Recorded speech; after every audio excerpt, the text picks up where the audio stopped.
Halfway to Christmas, goat. Can you believe that? 6 months till Christmas. That's crazy, right? Man, the year is flying by. It really It is. is. It does feel that way. Yo, YouTube. Welcome back to Wednesday Night Live with Charlie, Adam, the Dollar Box, JC, Three Cards and Collectibles, and Stuart, multiple Stuarts.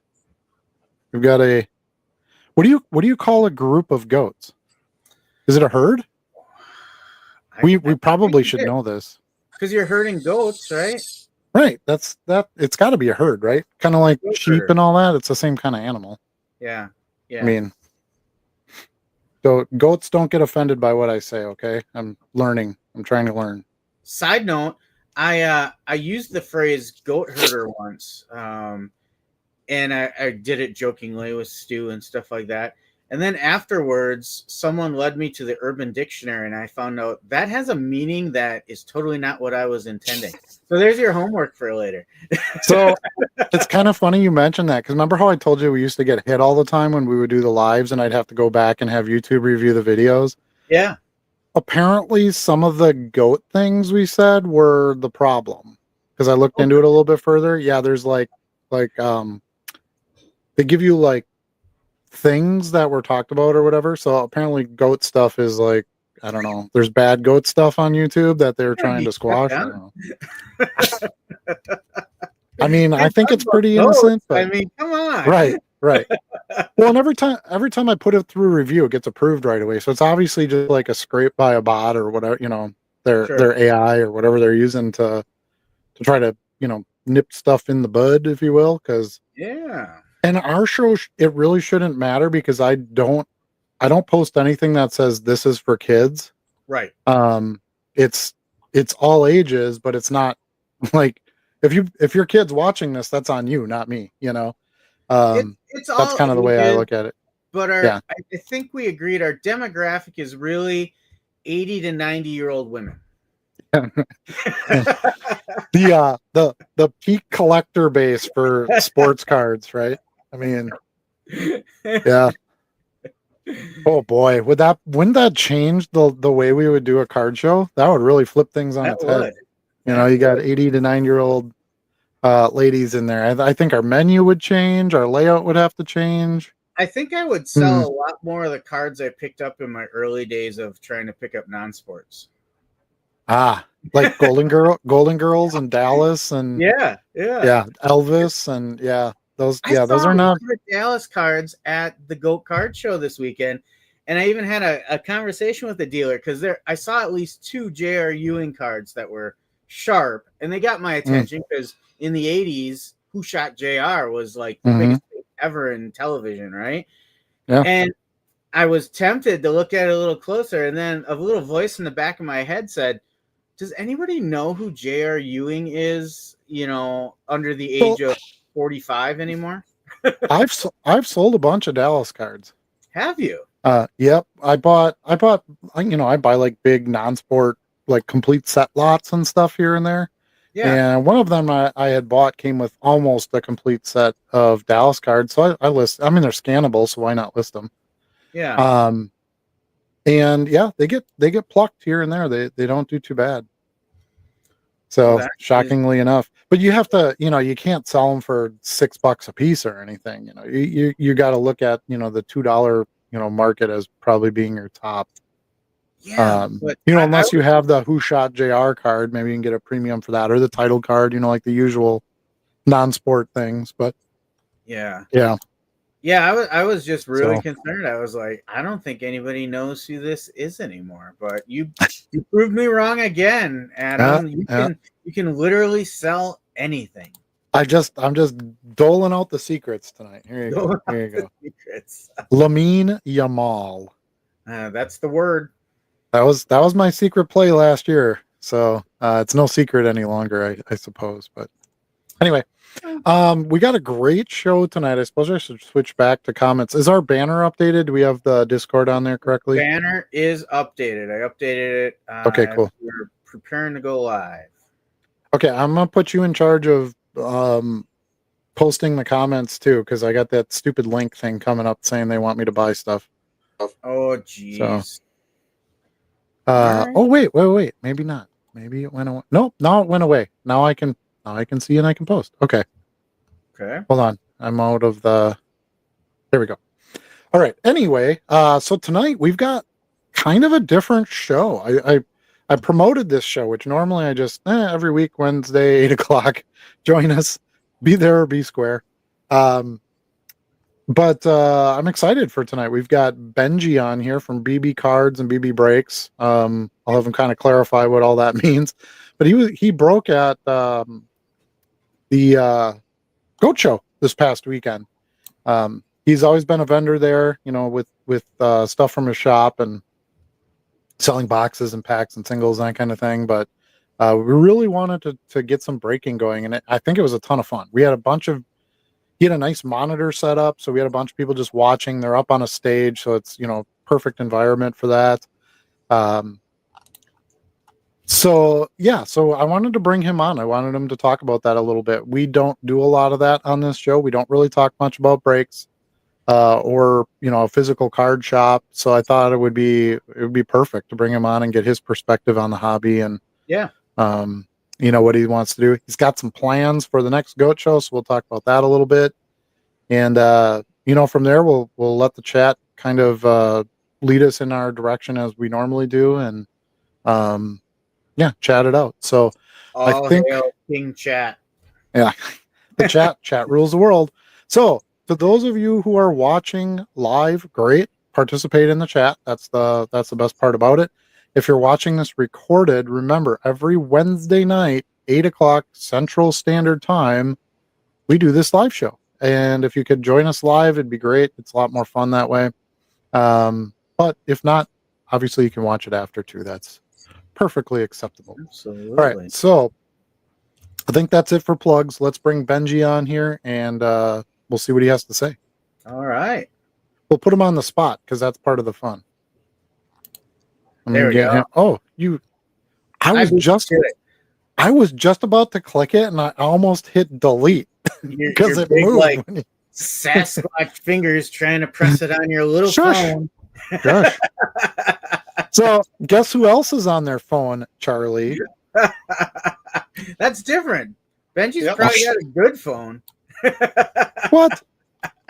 I just have the phone my wife buys me. I don't know. There you go. His battery will probably last 3 hours. Mine probably won't. Well, I don't want to be on here for 3 hours. Come on now.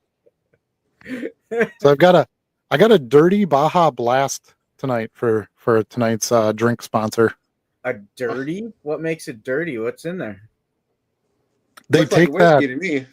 Yeah. I know, doesn't it? I wish.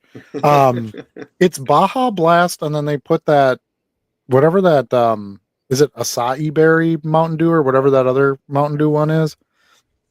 They put a shot of that in there. The true one that you can actually get from Taco Bell, I think, has like vanilla cream in it or something. Okay. Baja Blast with vanilla cream, and they call it a dirty Baja Blast. Well, depending on what Taco Bell you go to, you might be able to get it as dirty as you want it. So right. Scraped right off the floor, right? Yeah. It's got a cigarette butt in it and couple of ice cubes, but they were too cold, so then I warmed them up with a little bourbon so I could handle it. That's a smart choice. Yeah, you don't want to just have cold ice cubes. That doesn't do anybody any good. All right, so we got Bengi on here. We gave you a little soft opening there, so I'm going to let you sort of run with that and tell us a little bit about yourself and what you do and why you want to hang out with us. Well, we got to hang out with the cool guys. Yeah, the cool guys room. He's talking about me, Charlie. He must have another appearance scheduled tonight.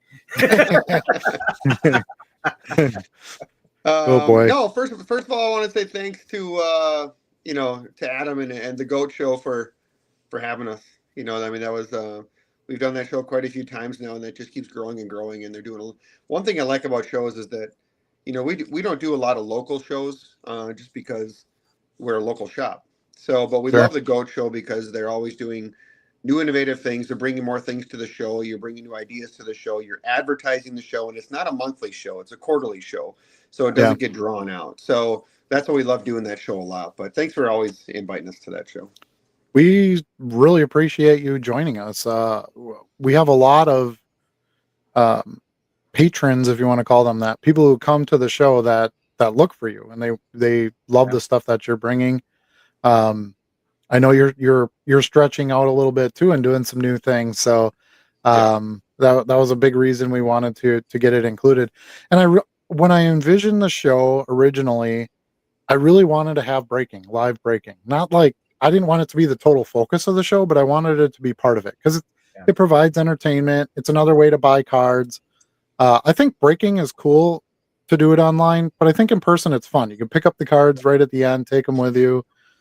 You know, you get some entertainment value out of buying your spot. So, you know, I'd approached you, I think even before we did the first show, and we kind of talked about it, and you said, yeah, that'd be cool. You know, we had to kind of work out some internet detail, you know, some of that, the technological stuff.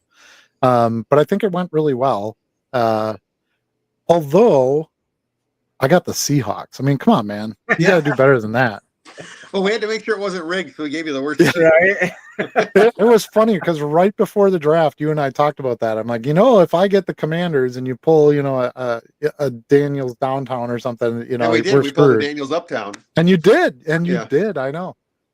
So yeah, and then they said the teams, and I'm like, oh, you don't have to worry about it being rigged. That's, you know, because no one would go with the Seahawks. I mean, that's Seahawks insane. and Browns, worst teams possible. Yep. Yeah. Pretty much. So chances are you could get a quarterback out of the Browns. One of them. There's one in there somewhere. Yeah. And that's what I was telling everybody. They're like, oh, the Seahawks. I'm like, they literally don't have a quarterback. So I don't know what you're gonna pull out of there. Yeah. For that. So which obviously a lot of punters and kickers. Sure. I said my one hope was if I could pull a 101 of somebody, you know, then I could salvage. Possible, sure.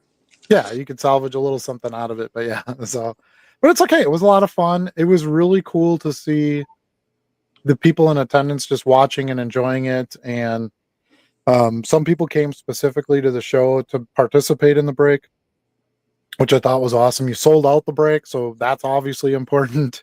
And yeah, so I really appreciate you doing it. You brought the monitor and the equipment, and you know, you were ready to go. So I think it was great. You pulled some nice stuff, so I always knew when you guys hit something. Yeah, we could hear the cheering, and yeah, it was a lot of fun. Well, I think, you know, breaking at a card show, you know, I've said that to a lot that I go to. Like, I think, you know, card shows are inherently just kind of boring, right? Mm-hmm. For the most part, except for just the individual walking around. But I think every card show these days should have an environment. You know, if it's music playing, if it's food, if it's, you know, if it's celebrities, if it's autographs, if it's live breaking, like they have to do more at card shows to draw an attention. I think breaking being one of the biggest parts of the hobby right now is, and people like that. And one of the biggest things that I liked about it is that a lot of people that were sitting there watching it were watching with their kids, and the kids were watching. Yeah. You know, so, and I'm always a firm believer, like, if we don't have any kids, we don't have a hobby, right? So, yeah, you know, for sure. That was really cool to see that they were sitting there watching and doing it together. We had vendors at the show who were there with their, you know, a father's daughter, whatever, who were vendors at the show, and they both got into it, and they kind of went against each other and who got the better team and the better cards. So just that, creating that environment's awesome. Yeah, and that was one of the reasons why, you know, I think you and I mixed really well when we first talked about it, because you got what I was trying to do and I get what you're trying to do. And that was important, you know, for this to really be successful and for everybody to be excited about it. Yeah. I think breaking, if you're not involved in the hobby and you try to explain breaking to somebody, they look at you like you're nuts. Like, what are you talking about? Yeah. So I think having something live like that is a great way to introduce it to somebody who doesn't know what it is, versus, oh, I'll go to this link and I'll buy a spot and then the break's at this time, and what is this guy even doing on the camera, and how do I get my cards? You know, like, there's a lot to it, right? So doing it live, I think, is, you know, it's a great way to be transparent in a break. You can have 14 cameras and someone's still going to say, well, you know, one time his pinky left the screen. Yeah. Versus you're right there sitting at a table, no curtains, you know, people can pick up the cards right then and there. You know, there's nothing. Let me dive into that for a second. Sure. Because you said transparency, which is huge in the breaking world. And if you watch TikToks, you watch a lot of lives, there's a lot of bad things going on in breaking too, that people are posting that things are happening. Yeah. Right. So, as being a breaker, transparency is everything for us. Integrity is everything for us, Yeah.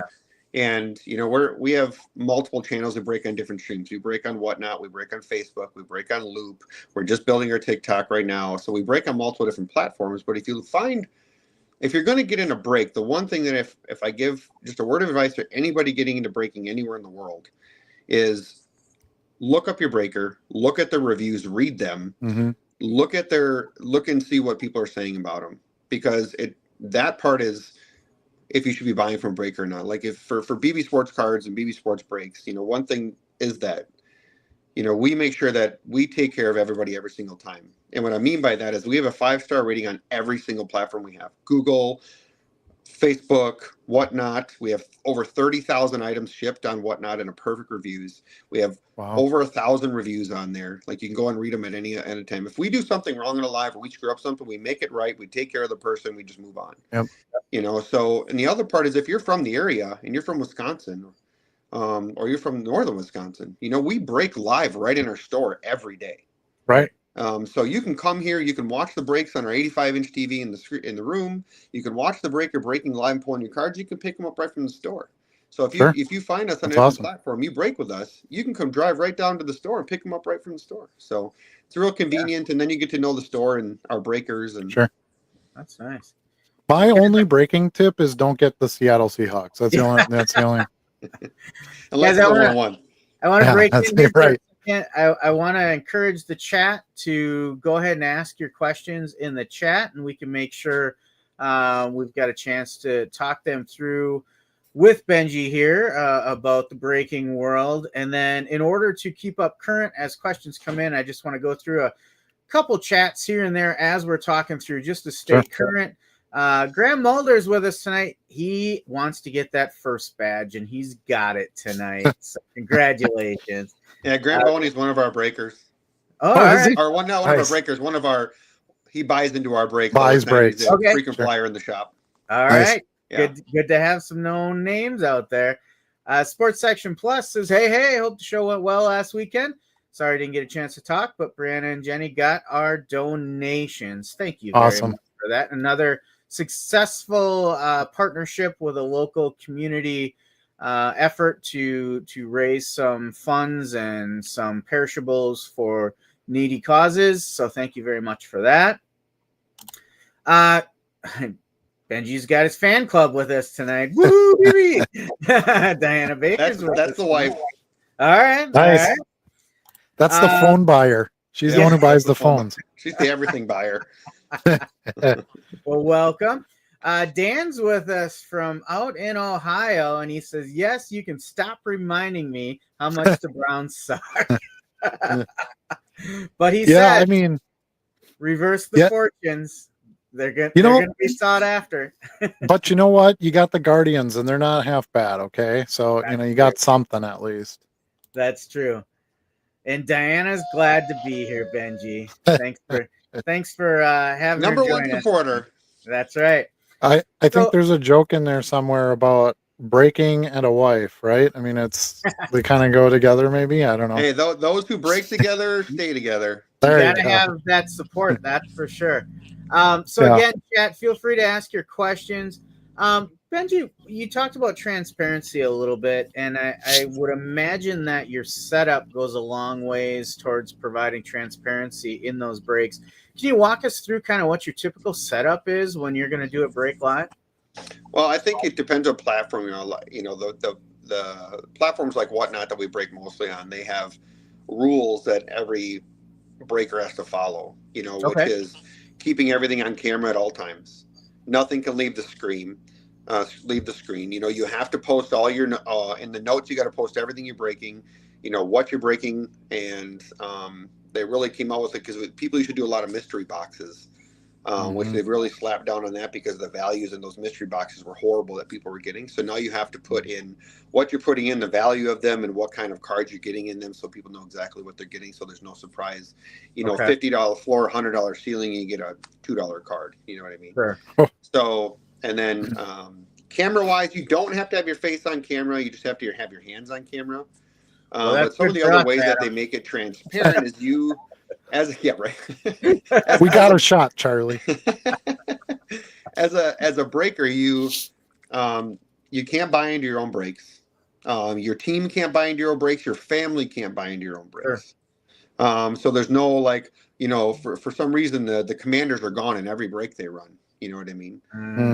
So there's a lot of transparency around that too. So yeah, they put a lot of rules. You have to have a under 3-day ship time. You have to, if something leaves your screen or you end your live early, you have to, if someone asks for a refund, you have to give them a refund 100% of the time without any questions. So it's really to protect the buyer. There's so much out there to protect the buyer when braking. Yeah, I think it's kind of to compare it to our world and our regular audience and what we talk about, kind of the same thing. We're not breaking the product, but we take a picture of the actual card we're sending. We have to send it within 3 days, and if somebody wants to make a return, you have to accept that return. I think that the advantage goes to the seller in an online platform in the fact that nobody really knows who you are, right? So I mean, you have that anonymity. So the platforms realize that, okay, well, we have to do something on our side to ensure the customer, the buyer, the person buying into the brake, whatever, is going to get what they're paying for.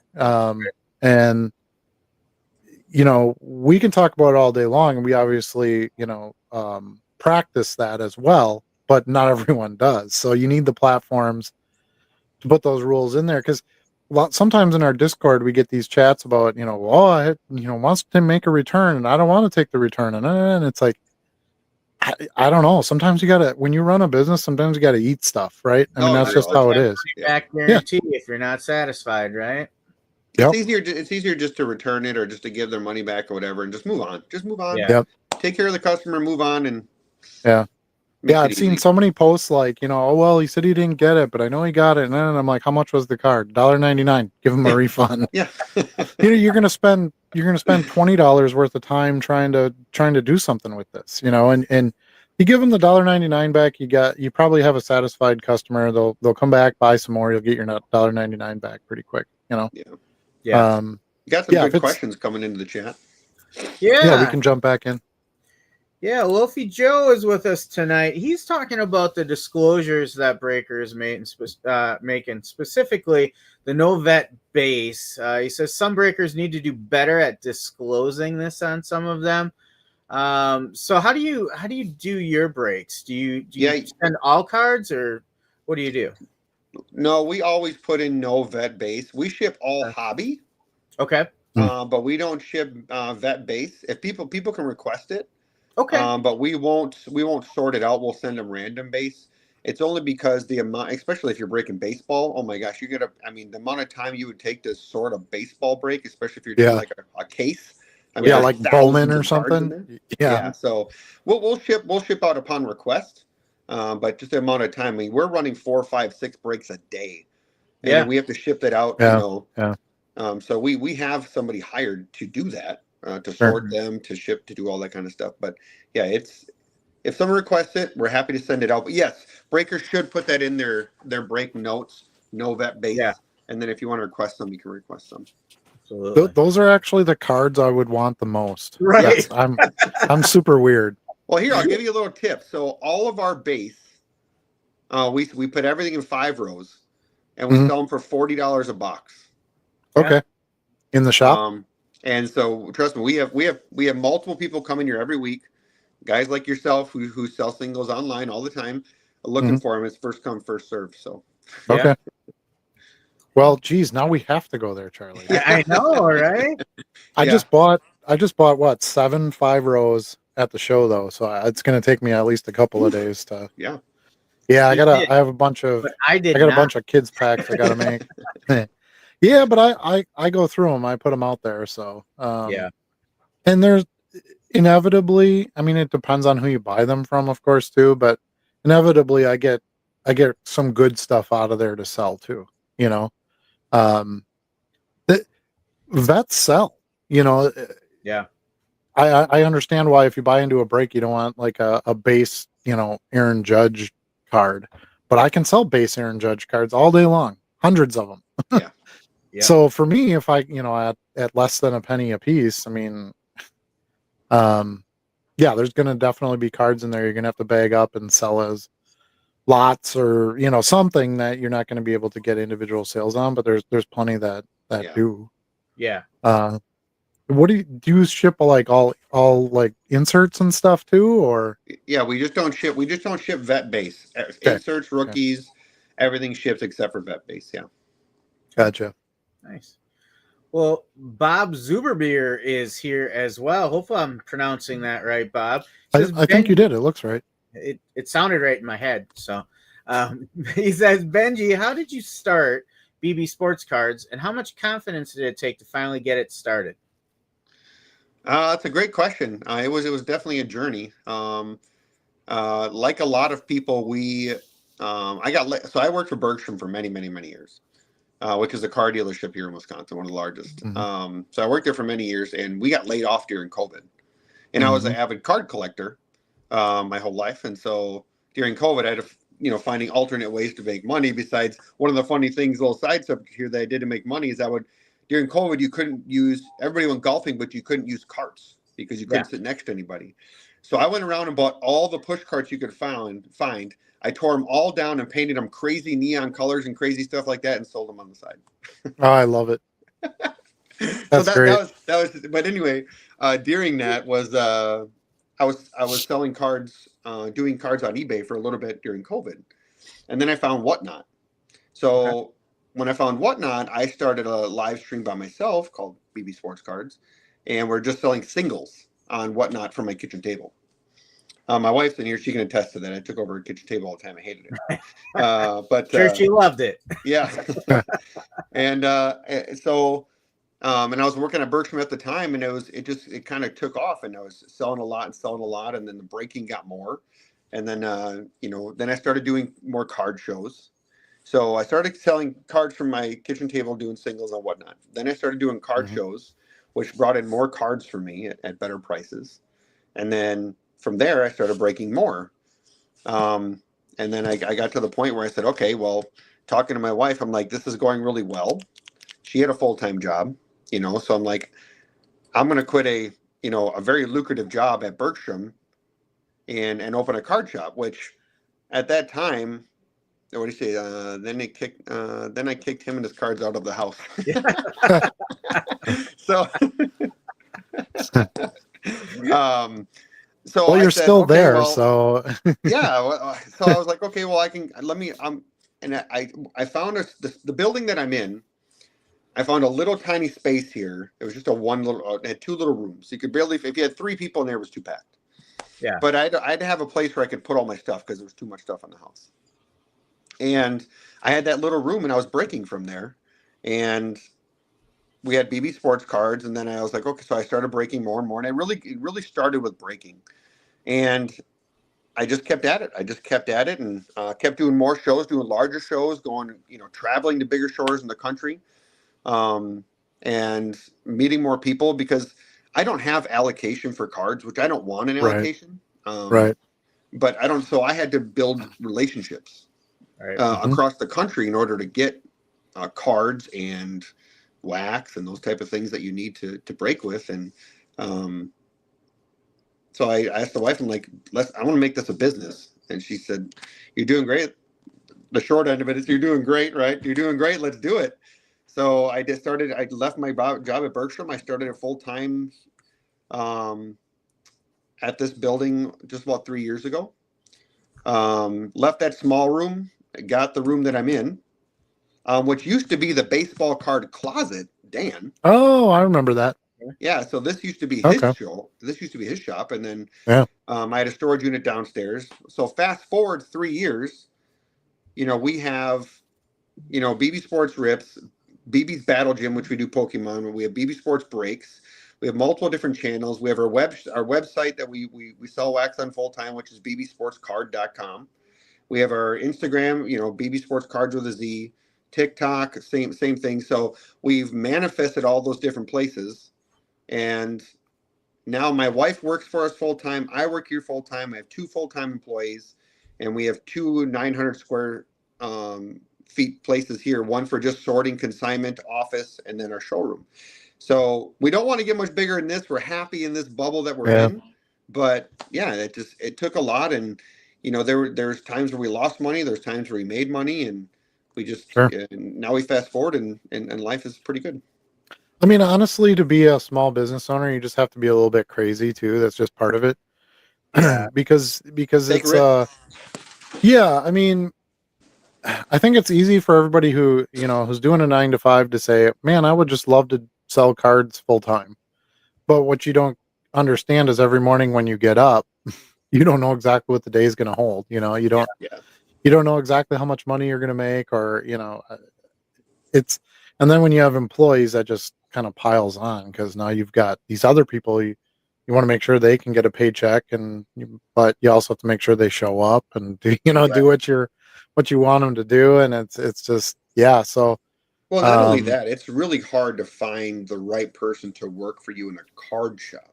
sure, Yeah. Right? It's almost like hiring someone to work with you in a jewelry store. Yeah. Right. Okay. So right, I have my brother-in-law who's one of my main breakers, and then my barber, Christina, who I've had her barber for almost 15 plus years. Her boyfriend / fiance now works for us, and so you really got to just surround with people you trust and that and that yeah. I hired one guy off the street, and my wife and I were on vacation, and because in a shop you have security everywhere, right? I mean, you have cameras everywhere, security everywhere, and we caught him stealing, and we had to fire him. But it's like, and in our show, it's like, and I just said to the guy, I'm like, why would you steal? Like, I give you so much already. Like, I give you free cards, I give you discounts, I give all these things, and it was just a pack of cards. But it's like, but you didn't need to, Yeah. And that's how it starts. The thing with something like that is someone steals a pack of cards and they get away with it. The next time they steal a small box and they get away, you know what I mean? So you can't. Yeah, that's tough. That's tough. But we And have you don't we have want a to. great family here now that we have, and we have a lot of fun. Everybody works a lot of hours. I mean, even breaking's not an easy job. People say Yeah, you sit in the same spot and 12, 14 hours a day, 6, 7 Mhm. days a week. I mean, it's hard on your body. Benji, do Yeah, you I remember was the taught. first box you ever broke? What's that? Do you remember the first box you ever broke live? God, no. But I do know this. So my friends always tell me the reason why I started doing all this Yeah. is because when I was getting into breaks during COVID, which was during 2020, so the pre-21 rookies were coming out, right? Which was Trey Lance, Mac Jones, Trevor Lawrence, and all them. So You probably still have a lot of I those hit Trey a Lance cards. yeah. So I hit a Trey Lance True Gold out of 10, and I sold it for $15,000, Yeah. Wow. which is now worth a paperweight. Right. Right. But Right. that card, everybody says, is what spiked it for me to get me on this journey that got the motor moving. So Do you Yeah. remember though how the first couple of live breaks went? Like what was the feel when you started out? Did you hit the ground running, or did you have to learn a lot as you went along? oh, it's horrible. Was Absolutely it? horrible. My wife's in here too, and she can attest to that. Like the Yeah. shipping was a nightmare. Like we had to refund so many people. Like because there's so many things that go. People just see the breaker, but behind the scenes is nuts. Yeah. Yeah. Like the sorting and the shipping and the labels and the boxes and the postage and the communication, like all PTSD over there, my wife just said. So Well, and again, to bring it back to what we do, that's kind of what we see too. I mean, it's hundreds of cards a day we're shipping, and you got out. As we were talking before the show started, I said, I got a cabinet full of 70,000 cards. How do you find one card? Yeah. You really have to get organized in a hurry, because it just. Whenever I have people message me and they say, "Hey, I want to get this started," I got the scanner and I'm using AI and I'm gonna list 50,000 cards right off, and I'm like, don't do that right off the bat. Yeah. Like, you don't know what you're doing yet.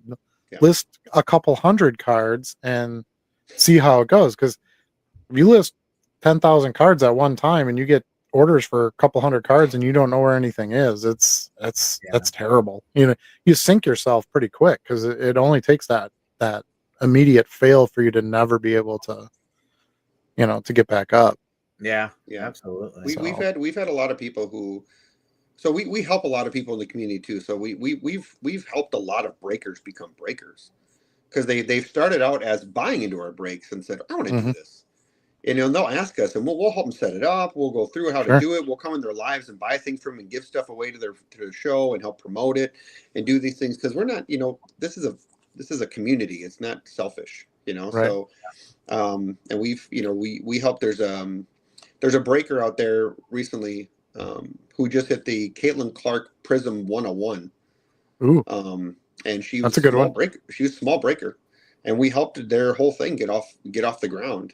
And they hit that. And the funny thing is, we don't hear from them anymore. I mean, I think that kind of took them into another stratosphere, hitting that card. But that's just we kind of look back and be like, yeah, we helped them get there. That's kind of cool. Right. So, right. Yeah. Well, Dan wants to know how often you do breaks, Benji. What's the schedule like? How many a day? How many a week? We break Tuesday through Saturday or Sunday. Tuesday through Saturday for sure. Depending on when releases come out, we'll break in days in between there. But one thing I really kind of put onto the shop is that Sundays and Mondays are for family and reporting and shipping and doing all those things. So Sunday, Mondays are downtime. Have time with your families, do those type of things. But Tuesday through Saturday is 9 a.m. to midnight, 2, 3, 4 in the morning. So we stay alive as long as people are active. And if it's new release day, we've done multiple 24-hour shows. So just tag in and out. Yeah, literally. Yeah. Yep. Nice. How do you find buyers? So buyers is especially on Whatnot. So you can promote to people getting your room, but I always tell my breakers, like, people can buy what you're selling at any channel at any time between TikTok, Instagram, Whatnot, Facebook. People are ripping the same thing you are all over the country. But why should they come buy from me? Why would they buy from Pete Fred or Benji or any of our breakers? Why would they buy from that? We want to bring something different. So we bring, one thing is transparency people love. We don't do a lot of swearing on our show. We don't do any screaming. We're a lot of fun, entertainment value, a lot of jokes. The community we have is grown. We got 10,000 plus followers, and they're all organic followers. We haven't given anything away to buy followers. They're all organic followers, and so the community sells itself once you build that. And people come into you, they have a lot of fun here. They always get, like I said, if people want to look for a breaker, look at the reviews. Just go read the reviews, and you'll see exactly what that breaker is all about. And if you're new to breaking and you're just buying into breaks, please just go read reviews, and that'll tell you if you should buy into that break or not. Not what they have on the screen, but if you, it's an entertainment value. You have to have fun while you're doing it. You have to be excited. But at the same time, when you talk about maintaining an engaged community, it kind of sounds like you feel you got to be real and authentic too. At the same 100%. Time, so 100%. Like Pete Fred, who's my main breaker. He's Southern boy. He's from Florida. He's got the accent. He's kind of hillbilly-ish. People absolutely love it. His mascot is a Bayou Billy. It's a big old stuffed goat or stuffed frog that's on his thing at all times. And we got you thinking goats now. Well, we do. We have a laughing goat for our. We have one of those little tiny laughing goats that you have. Where are you at? Put it up there. Where's your little laughing goat? Stu? Where the heck is he? There he is. Yeah, we got that same one. So every time we hit a crappy card, we use that. My wife came up with that idea, actually. Love it. Love it. I loved a call back to the show on Sunday. I loved it when the ladies made an announcement and they announced it was Stu, and you heard the screaming goat, and then they would make their announcement. Gets your attention. Yeah, I think you're right. I think just like us with the card show, there's 1,000 card shows out there, and they're just, you come in, buy a few cards, and you leave, and you say you want a table, you pay for your table, and that's it. and we wanted to have something a little bigger than that, and Well, I that's think the other thing why. is too, there's a lot of breakers out there who they just overprice everything. They're in it for the dollar right now to get rich Right. quick. You know, and we price our stuff very, very reasonable. And we are a volume based breaker, not a quick get rich breaker. And so, we run things at great prices and we just run them all the time. So people can afford to get in our breaks. We don't have, you know, five, six, seven, four-figure, breaks. We have stuff that you can afford from $20 to $100 spots, and everybody can come in and have fun and enjoy. And when you're done at night, you don't want to grab a toaster and go sit in the bathtub because you just lost everything in your bank account. You're like, okay, well, I Yeah. lost $100, big deal. So it's like that's what's more enjoyable for people. We don't run those kind of breaks. We don't run national treasures or Yeah. these monster boxes that are impossible for anybody to hit anything in. We run stuff that we also run a lot of giveaways and a lot of free cards and slabs and Sure. things you can hit that are of value, Mhm. that people can take home all the time. So yeah, it's a big different environment that we create. I didn't tell you this when we were talking earlier, but at the very conclusion of the goat show, when we were kind of packing up and getting ready to go, we had just had a couple vendors that were getting out. We talked to one of your customers, Okay. and he's not here most of the year. He works somewhere else. I'm not going to call him out or anything, but Sure. um, he happened to be in town. He had talked to you, or he had saw you, Oh yeah, I know post what you're about talking doing about. the. He was there Yeah, with his he was there I with his figured you would. boys. Yeah. Yeah. Yes, and so we just talked to him for a little while, like, why, you know, you're only in town for so long, and then you're out of town. Why do you break online? And he said all the things you're saying, like, I have a good time with the breaks, and I always know I'm going to get, the cards I'm supposed to get. He even talked about the first time he got into a break and he got screwed out of a card. Um, and the platform didn't back him up, and he got ghosted, and the whole thing. We've all heard Yeah. this story like a Yeah. bajillion times. But testament to you, because I mean, he was there and they enjoyed the show. Y- you know, uh, they were there primarily for the break and to support you, but I think it's fun to just have an environment, especially when you got kids. There's not that much for you to take your kids to. There just really isn't. Yeah. It's free to go to. You can watch the break. If you don't buy in, you can still watch and be entertained. You don't have to participate in everything. Yep. So I think that's something that gets kind of not talked about in breaking. It's always about, the big card and, We have that's tons of part of people it. that come. But We have tons of people that come into our lives every day and just yeah, hang out and just yeah, and just Yeah. shoot the crap. You know what I mean? Just have a good time because they like the entertainment value.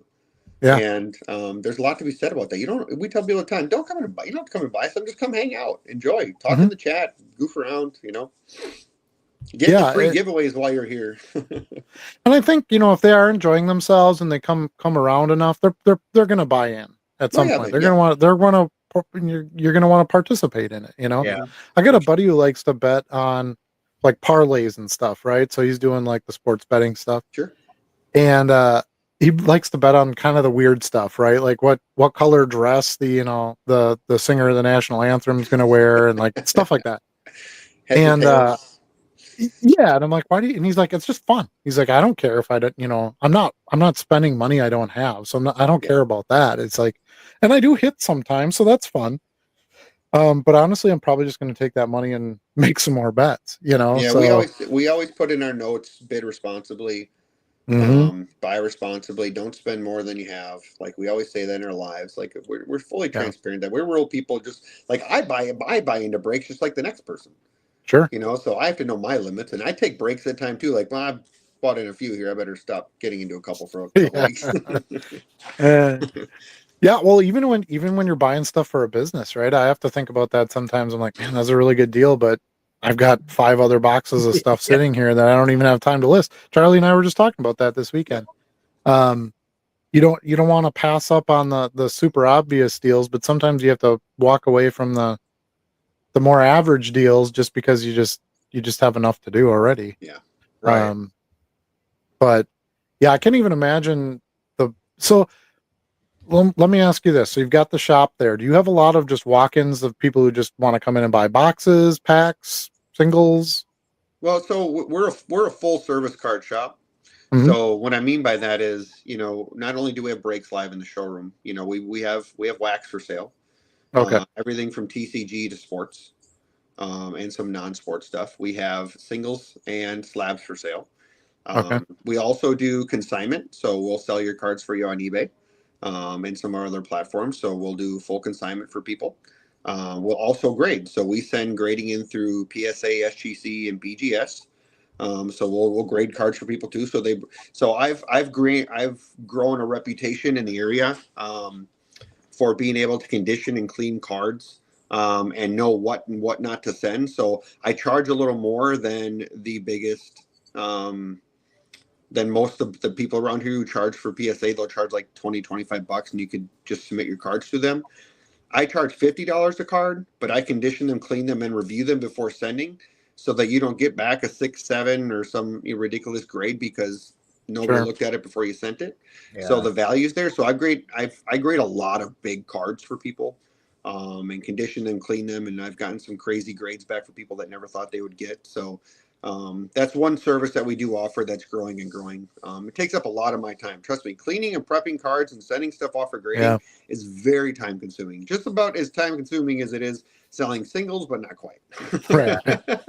So is that something you offer too then for the break? So let's say somebody buys into a break, they hit a big card, you say, hey, $50 and I'll get this all set up for you and just send it in right away.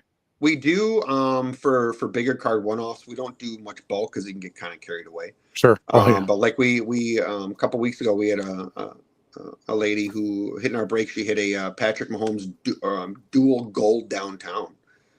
Never heard of her.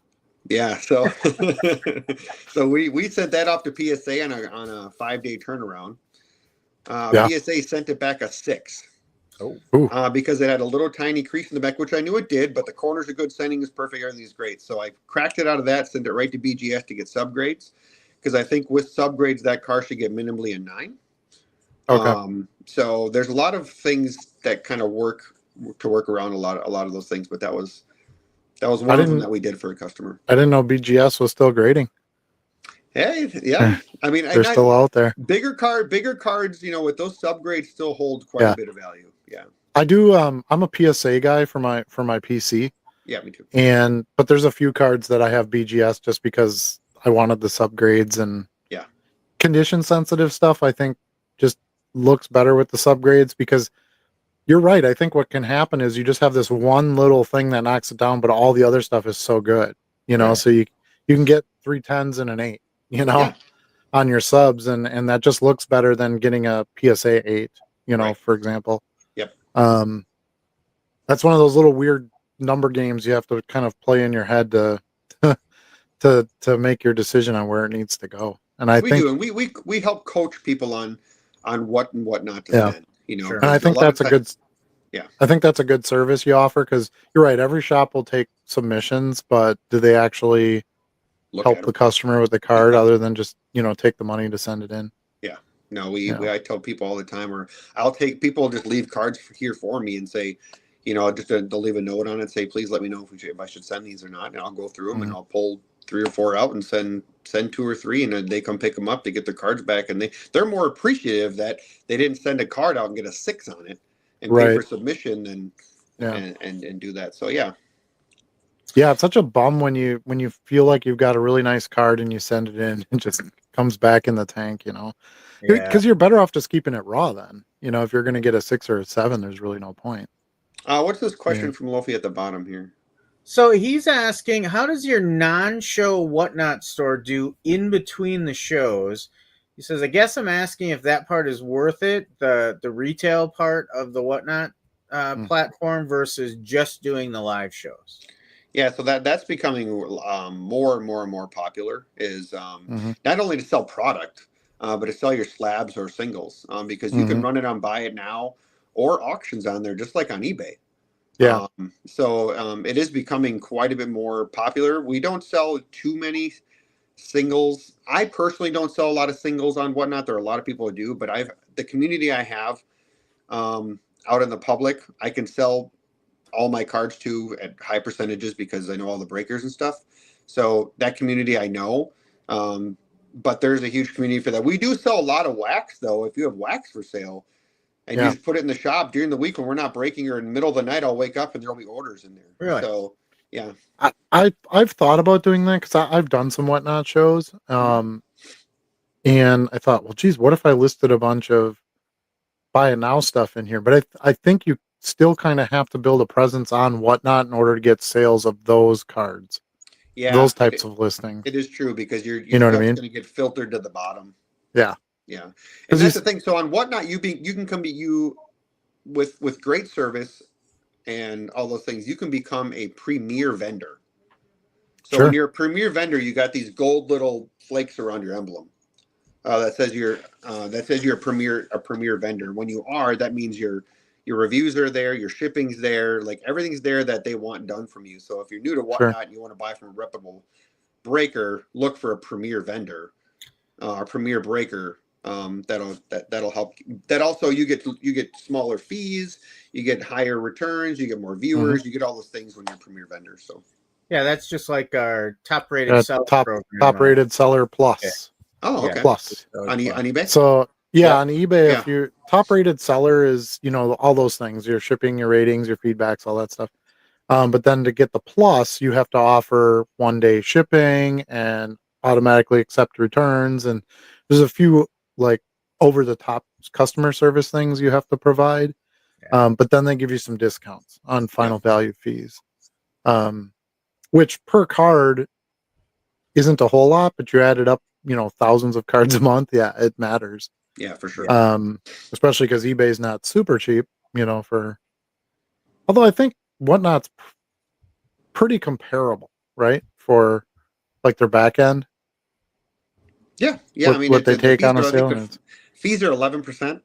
Yeah, it's like 12 and a half on eBay. Yeah. And then so comparable. Yeah.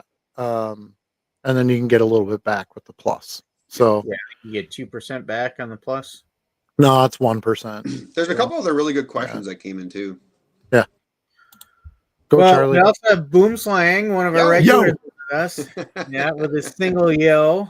The single yo. Remember, yo. Wait, how did this go again? Yo was like G.I. Joe or something, right? And then yo is a toy, and then yo is MTV the dollar box's call symbol. Yeah. Something. And then like there's that. Yo Gabba Gabba. Yeah. Oh no, we don't know. No Caillou, no Yo Gabba Gabba, no Barney. We don't want none of that. None of that here. Well, Bob says BB Sports Cards has that small town atmosphere. They take care of their customers and make them feel welcomed. Oh, so again, thanks, Bob. Back to that atmosphere and experience that your customers have come to expect and keeps them coming back. Yeah, I mean, I've had some bad experiences. So my wife and I went to Vegas, and I said, "Hey, while we're out here, let's find a card shop to go to." And so we did. And literally, my wife and I walked in there, and there were two guys sitting behind the counter, and they were watching some like Jeopardy or something. Didn't acknowledge us. Didn't ask how we're doing, what we're looking for, like. And I just said to her, I said, "This is exactly what I don't want in my store." So whatever we just walked into was the opposite you should feel when you come into BB Sports Cards. Was it the big store in Vegas? It's like 720 cards or something. Yeah, it's like right downtown. Yeah. Like they didn't even acknowledge. Like you never know who's walking in your door. Yeah. Right. Like treat everybody the same. Yeah. Especially a store like that, because there's so much stuff. Like can I help you find something? Because you could be looking for hours and not even know what you're looking for. And I went there looking for stuff. Yeah. Like because that I wanted to buy because you can't find it at home, and then we just ended up leaving. Like I'm not going to spend money with a shop that's not going to give me as their customer time of day. Like you're coming into my shop to spend money, I should pay attention to you. Right. Absolutely. Yeah, because most cards you could buy somewhere else. You don't have to buy from that one place. There's, like you said, there's so many, even online, there's so many places now to buy from. Yep. Well, Dan says the big question is, do you sell wild card packs? So wild card, yeah, that's a tricky question, right? Because wild card is kind of good and bad for me. Wild card is a cheap way to get cool autos. right? Yeah. Mhm. It's not an expensive box. Yeah, they're not licensed, but either's Topps football right now. So it's like Yep. they're good cards if you're trying to hit a good auto. They're Their not an cards investment look piece. amazing. They're good They pieces look of art. amazing, Yeah. but they don't sell well. They don't resell well. Mhm. Right. And if it doesn't have an auto on it, it's not really worth much. Yeah. So We they're good. I so- think I like to look at it as they're a good card for the value. There you Yeah. go. Wild Yeah. card, decades, We- 80s, Chase Auto. So we talked, it was funny when I'll clue you in on this a little bit, Benji, because you probably haven't watched this show, in the past. But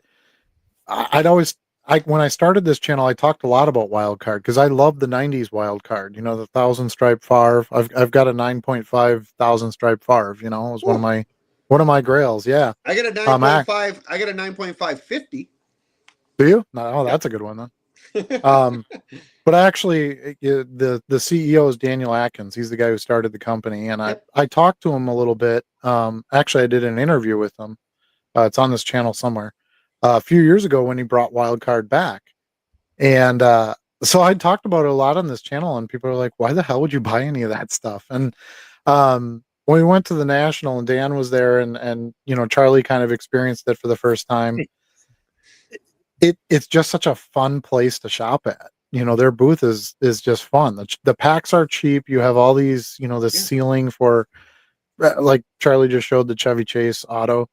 Where the hell are you going to get a Chevy Chase auto? Maybe Leaf. But I don't like Leaf's cards. Their card designs suck.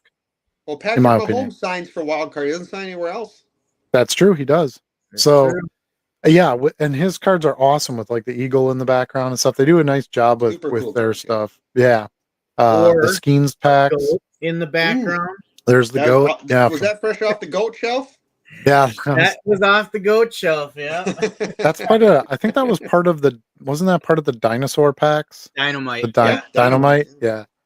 But yeah, if you're just looking, we kind of talked about, dollars versus entertainment. I think Absolutely. Wildcard has a lot of value in entertainment, Yep, 100%.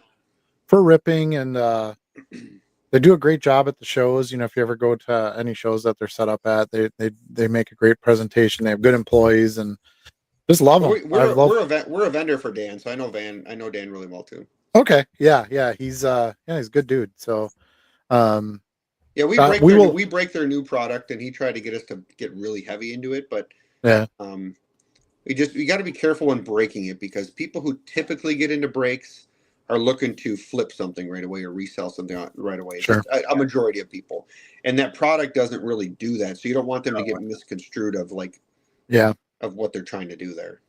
Still a good reason to consider a road trip to Nashville, right? Right. That's kind of how I felt about Nashville. That's kind of how I felt about Whatnot when I would do shows. I'm like, everybody just wants a discount, when they're buying there. And my business model, you have to know what you're actually trying to do, because there's so many ways to go in this industry. I mean, you can sell $1 cards or $10 million cards. Like there's such a vast array of ways to participate. And I really wanted to sell to the end user. I want to sell to collectors. So that's what I like about eBay. I feel like there's more collectors shopping there than, like you said, the flippers. There's nothing wrong with that, but it doesn't really fit what I'm trying to do. Yeah. So, but yeah, wild card. It's fun that Dan brings that. We couldn't wrestle that guy away from that booth at Cleveland, so it's pretty funny. Is he coming to Chicago? I can't remember. I don't know. Dan, tell us. Yeah. Are you confirmed for Chicago? I have to be careful though, because I got sucked into the wild card booth quite a bit. Yeah, you did. Yeah, you did. I did. I had too much fun there. It's only like an 8-hour drive, Dan. Stop on out. We'll put you up. We'll find a place for you. There you go. So, are you going, Benji? Do you go to the National? Every single time. Me and 3 buddies of ours. Nice. We go every single time. It's a blast. There's just nothing for the like entertainment it. value. Meet a bunch of people. Check out all the new stuff. Like, oh yeah, it's just a great. If you've never been to a National, you gotta go. It's so much fun. And we're super spoiled because we're like 3 hours away from it. Yeah. Well, for the next 3, I think the next 3 are in Chicago. So yeah, if you get a shot at it, do it. Chicago's a nice city. There's lots of stuff to do there. Accommodations are pretty affordable, all things being considered. So yeah, I'm a fan. I'll continue to go. I like that VIP package badge because I always get enough stuff out of the bag to sell. It pays for my ticket, so it doesn't really cost me anything to go. That the first year when they did the V Friends, because they gave you a promo card in the VIP pack. I don't know if you got that, but Yep. I got one of the robot ones and it was numbered out of 50 or something like that. I got like $400 for it. It was like 3 times my entry fee. Um, so yeah, I think they do a good job with the show. I think there's been challenges over the past few years with so much growth, yet they've already been contracted for venues. I'm kind of thinking at some point in Chicago they're going to switch to McCormick because there's a lot more space. I think so too. But we'll see what happens. But I don't think they can go back to Cleveland. It didn't really support what they needed for the volume. Can you go to sports sections plus? Because I have a question of yeah, go ahead. Let's talk about the card cleaning. So one of the things you'll see here, Benji, is we get a lot of dissenting opinions on different things, and we talk those out here. So Sports Section Plus has got some pretty strong opinions on card cleaning. What say you? So yes, I disagree with card cleaning. I guess I should say prepping. So prepping more than cleaning. So we don't clean cards. We just prep them. So we make sure there's no fingerprints. We wipe any stuff off them. We have a way to like kind of make sure corners, if it's bent up a bit, we can kind of flatten it a little bit. We don't use any submerging chemicals. We don't use any chemicals. We don't use any crazy stuff like that. We do use Kurt's Card Care for polish if we're trying to minimize some scratching. But that's it. But there are tricks to other cards to make things minimized, I guess you could say. But we don't use any chemicals. We don't do any submerging. We don't do any altering. We don't do any of that kind of stuff. It's kind of a lot of hot breath. It's kind of funny because I don't know if you guys are aware, like how much you follow, news in the hobby, but PSA is offering that service now. Yeah. And they called it card cleaning, and like people freaked out because they're like, well, sure, you won't grade the cards that I clean, but now you'll clean them. They immediately changed the name, and then now it's the same thing. It's like card prep or card, Probably because they're going to start selling their own card cleaning kit pretty soon. So they. Yeah. Well, I mean, yeah, that's kind of how the world works, I suppose, with that. But I don't do a lot of grading. I feel like for my business model in the world that I live in, it doesn't. Most of the cards I'm dealing with, you're probably not going to grade. So I've graded some of my own stuff. We grade probably 500 plus cards a month. Yeah, I know most of the shops do pretty good volume in it. Heck, even the GameStops now, and it's crazy. I heard Dick's Sporting Goods is going to start taking submissions now. Well, that's what I think. Like, you think of how behind the PSA right now is 4 months out on bulk submission. You get these other high end retailers to start taking submissions, you might get your car back for the next year of the player you have. You know what I mean? I mean, think of how much a card value changes in a month, much less 4 months. Like, it's insane. So since we're kind of down this rabbit hole already, another controversial view on this has been my view on this for a long time. Why don't they have automated grading machines that you can get in a shop? So it's this big vending machine. You put your card in, you put your $50 bill in the slot or whatever, and AI grades it fairly, right? So that you don't have this constant discussion of, well, is that a true PSA 10 or is that a it's the card, not the holder, blah blah blah, all these things. Why isn't that something that's there? Like, you could put one of those in your shop, right? And you get your percentage out of whatever people grade, that kind of thing. But you could open the card right there, at the shop. You get this great card, throw it right into the grading machine. It's, sonic sealed, so nobody screwed with it. And I mean, it was graded fairly, and we're done. I think that's a great thing for collectors. Sure. But the hard part is anybody who's a flipper trying to make money in the industry are only buying one grader, and maybe SGC or BGS, but nothing else. I mean, everything else Right. is so. I mean, everybody even looks at a BGS 9 as a PSA 8. Right. SGC 10 as a PSA 9. Like PSA is such the standard that anybody else who's trying to grading is their value is just worth so much less, which I think I is guess I junk. guess I don't understand why we're having humans do it. To me, it doesn't make any sense because you're looking for specific things, Yeah. on a regular basis. Like the card needs to be this size, it needs to have this much border, blah blah blah. Like that doesn't deviate, or it shouldn't.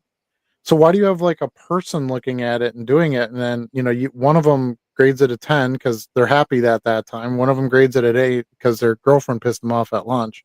Well, I'm Like hoping I that don't. I'm hoping that one of these AI graders that come out with, like CGC or like, um, uh, what's his name? Derek Jeter's company that he's doing grading on. Arena. Yeah, so Yeah. they're strictly AI Yeah. grading. Yeah. One of those companies has got to hopefully take off and kind of turn the market a little bit, but it's just nobody wants to say go besides PSA. It needs to be, but it needs to be I think in order to grab any part of the market share, it needs to be some sort of instant vending service. Yeah. Versus packing them up, sending them in, paying insurance, waiting 4 months for them to come back, blah, blah, blah. Stick the card in right at the shop. It comes out sonic sealed and you're done. Yeah. Like it shouldn't be that complicated like machine wise for the process. And then every, shop owner could have one of these machines, and yeah, it's just it updates weekly or whatever it is with new information. And I mean, you give it Wi-Fi and you can do whatever you need to do with it. You could have it turned off if there's tampering. Like it's for the place that we're in technology. We shouldn't have humans looking. And I know there's still the old schools that are like, oh, it's because it's about your eye and how it visually looks, and that meh. Not when it comes to grading. It should be, it's this size, it has these scratches, it has this, right? I mean, well, when the you color pay up looks like this. when you pay up for PSA and you get the grader notes, is an absolute joke. Right. I mean, like that gold downtown that we sent in that they gave a 6 on. The grader note was indent next to logo on back. That was it. Like, how are the corners? How's the surface? How's this part of it? Right. I just paid $300. Tell me more. Like, yeah. And I think that's the most disappointing part. Like, you don't have a choice. You have to send it to PSA. Yep. But then you get that result. Like, why aren't collectors, flippers, investors, anybody? Why aren't they pissed off and wanting to find a better way to do this? Well, somehow SGC's figured out how to hold the value on vintage.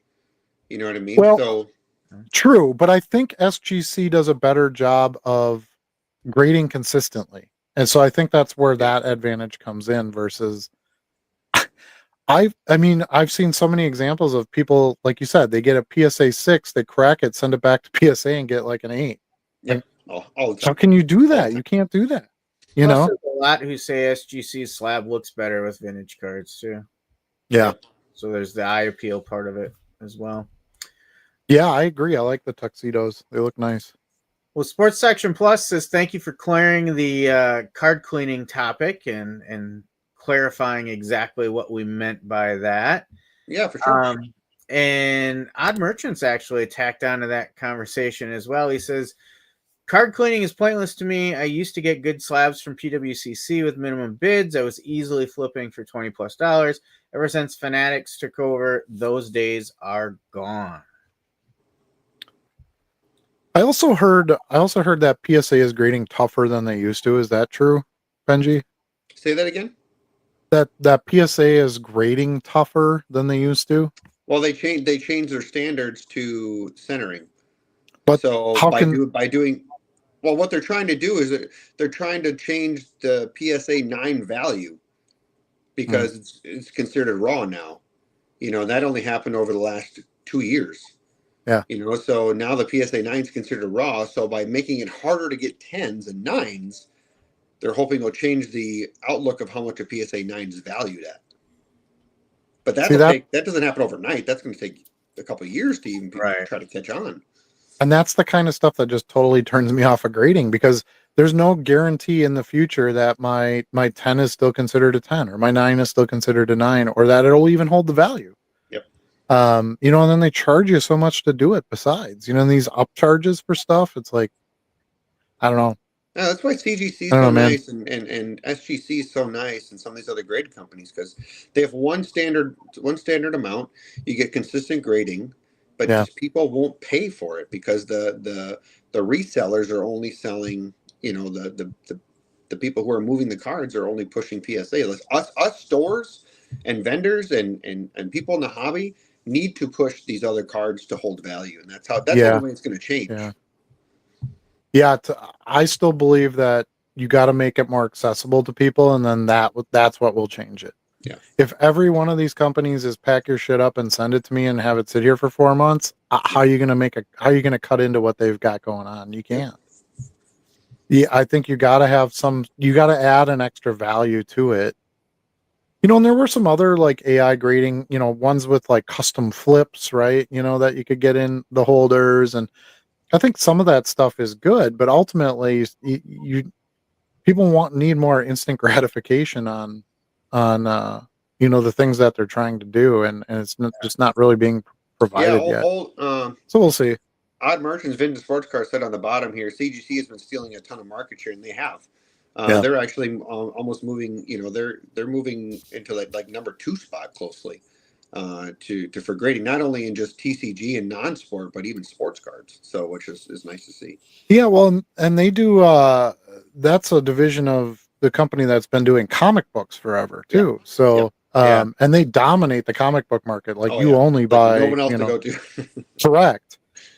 And they do such a great job. They have really good like support for reasons why there's the grades, and that's kind of where I came from, was the comic world years ago, and I loved I didn't do any grading, but I loved it as a shopper. I could look at what they graded and you could see exactly what they were seeing. There was no question of, why is this a 6, why is this a 7? Like it was real. Like no one questions comic grades, like a pristine 10 in a CGC, should be considered PSA 10 or slightly above, but it still holds less than a PSA 10. Right. Yeah, well, you got to get the secondary market to change their mind on it, or it's PSA can just continue to do whatever they want, because we're accepting of it. So when you try to find the root cause of that line of thinking in the grading market, do you think it goes back to 5-6 years ago?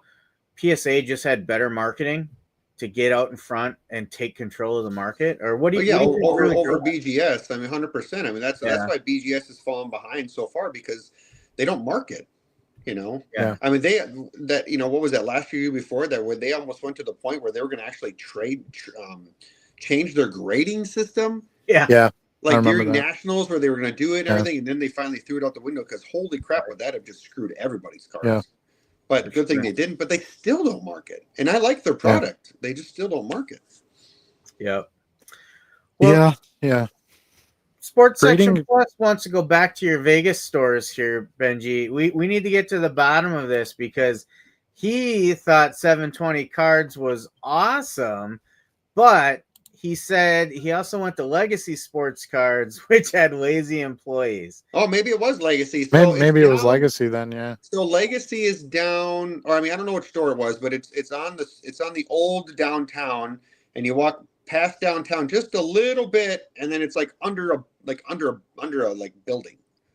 So it's like by the old downtown. I'm not sure what store that was. Okay. So maybe I'm not sure. I've maybe never you can been, clarify and hear which store that was. Yeah, Sports Section Plus, let us know which one was which, because I have not been to either of them personally. No, me either. It was within walking distance of being in the old downtown. Like Fremont Street and stuff? Yeah, Fremont Street. Thank you. Okay. So, Benji, what do you think is like the biggest changes you've seen in the market over the last 3 years or so? Is it the grading? Is it the values? Is it the supply or the designs? What do you think has been kind of the biggest thing that's changed in the card market in your time? Well, I think it's a couple things. I think one is the grading. I mean, the fact that a PSA 9 over the last 3 years is now the same value as a raw is just, that is not even like fathomable. Like, that shouldn't even be a thing. Why it is that it completely blows my mind any day of the week when you're trying to sell cards and someone wants to give you the same value as a raw card. Makes you want to hit the person in the head with a PSA slab. Like, really? Like, that's not even realistic. Yeah. But that part absolutely blows my mind. I would say the biggest thing is the whole deal with Fanatics. I think that is got dealers, it's got people with allocation, it has people that's had stores for 30 plus years. All these people who have built and built and built, and Fanatics is coming in and saying, nope, we're changing the whole landscaping. You almost have to like reapply for stuff. We're changing your amount of allocation. Like, they want to know like what color your daughter's toenails color is. You know what I mean? Like, it's getting to the point where, they want to know everything about you and your business, and they got their hands in everything before they'll even give you some allocation. Right. And then you buy allocation, and then it's like, okay, we'll give you a little bit, and we'll probably give you the stuff nobody wants. If you sell all that, we'll give you some more. So that's why I say I don't want allocation as a storefront. For one, I don't want to be told what to buy and how much of it to buy and what to sell. Okay. Because I work with a lot of there's multiple stores here in the Valley, up by Tim's, Dan, Mark, all the guys that everybody knows in the industry. They're getting bills sent to them in the mail of, they'll come in over the weekend and have a $20,000 bill on their account for stuff they didn't order, and Topps just sent it to them. Right. You know what I mean? So it's that part of it that I think is the scariest part of the hobby right now to me, is what is this going to look like a year from now when Fanatics owns everything? Everything.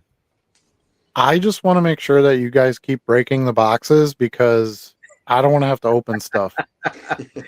We'll always find a way to break. I feel like I'm the exact opposite of what everybody else is in the hobby, where it's like, I want packs to open up. No, I don't want nothing to do with that. And it kind of goes back to my point earlier, where it's like there's so many different ways to participate, but I need cards to get onto the secondary market. If I can't get cards, then I don't. Yeah, you need someone to open packs so you can get the other. Right. Right. So it's like symbiotic relationship in the hobby. Yeah. Before I got into this and saw a real opportunity. Well, first of all, eBay came out with the standard envelope program. There was other things that were going to support this, extra listings, stuff like that. But I started watching breaks like as a background thing to do when I was at work, right? So I'd pull up a break on YouTube, and I kind of did it as research for products, because I just got back in. I was buying, trying to figure out, well, what box do I want to buy? And I'm like, I don't know what any of these things are now. None of them are Fleer. That was the shit I bought when I was a kid. Yeah. And so I'm like, oh, watch a break and see what cards they get, and then that'll tell me what to buy. And that was how I kind of approached it.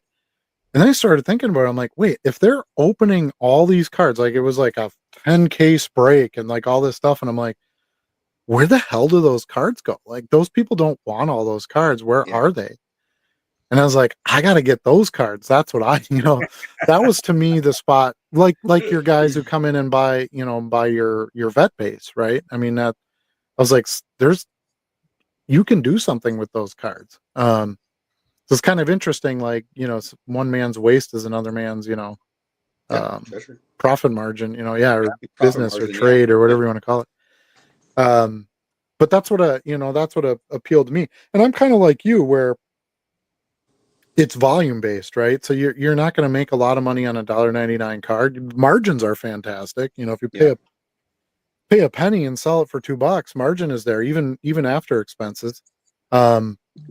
But it doesn't really pay your mortgage. You have to sell a crap ton of them. So that's been the biggest challenge, is just building out that volume. It's not something you can do in a day, which is an advantage, because that means nobody else can just come in and do it in a day either. Yep. You have to, Bo and I were kind of the first two that were really like on YouTube and talking about, instead of the $10,000 cards, we were talking about $2 cards.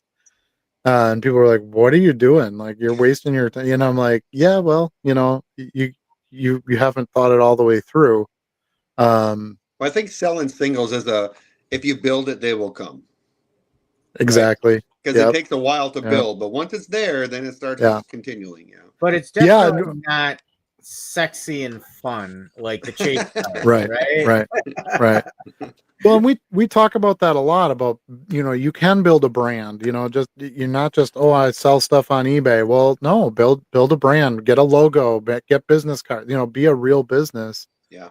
And over half of my sales on eBay now are regular customers, because it tells you if they've bought from you before.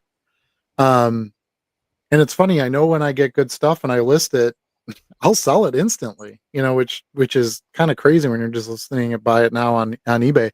And I don't sell cheap. I kind of like you. I know that I have a customer base. I know that I provide good service. I ship right away, blah, blah, blah. So I charge a Nike price, that's how I always say it. I charge a Nike price, not a Skechers price, because you're getting added value. And I think no offense to all you Sketcher wearers out there.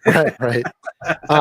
I think too many sellers sell themselves short. It's a race to the bottom, and that's a very dangerous business model, especially when you're trying to play volume, because you start cutting. You start decreasing those amounts that you're getting on everything, and the volume you can't get to it. The numbers just don't work. So, well, I think one big thing in this industry is consistency. That's a huge thing. Your buyers want to see you're listing new things. The buyers want to see you're breaking all the time. They want to know when you're on, what you're ripping, and they just want to know. You know what I mean? Like I tell people, like mostly I tell my breakers, I say, people come in to here because they like something you have. They know when you're open. They know what you're selling. Blah blah blah. Just like us, right? We're creatures of habit, right? So you go to the same gas station all the time. You go to this same store all the time. You like this person in that place. You go to these places because you know what you're going to find when you go there every time. And that's what people need to feel when they come into a card shop, or they get into a break, or they go into your eBay store. Like, they need to know that there's new merchandise and new stuff coming up. Like, it's funny. That's exactly how McDonald's became who they became, because people will go, well, I'm out of town and I don't know this burger place, or I don't know this burger place, but I know exactly what I'm going to get when I order a Big Mac. It's the exact same thing at every restaurant. And they were kind of the first ones to do that. Yeah, they haven't changed their menu in 100 years. Yeah, I mean, other than some small adjustments here and there. But I mean, when they bring the McRib back, the world goes nuts. So, right, they do. But if you get a Big Mac in Green Bay, and you go to Fresno and you buy a Big Mac, it's the exact same. It tastes exactly the same. Yeah. And you're right. People want that consistency. They don't always want a surprise. They don't always want to try something new. Yeah. I mean, change is hard. On and just about everything. They'll go try a Hardee's or a Burger King, but sure, they'll go back to McDonald's. Yeah. Well, I like God Merchant's comment here. He says CDP should have the tech to be able to accurately grade a card simply feeding through the scanner. So I like the concept here. Maybe not totally in practice, but imagine if you were using your card identification software and listing software, and you could scan a card in, it could match to its database and tell you within like a 96% accuracy rate, we think this would grade a 10 if you submit. You know what, Charlie? That software can't even pick out which garbage pail card I'm sending through. Hey, come on now. There's an A and a B version. Come on, it's not that hard. Read the name on the bottom of the card. Adam. Look forward. But if you think about the world today and how AI is becoming more prevalent in everything, and you talk about AI grading could be incorporated into any software anywhere. You don't need a vending machine.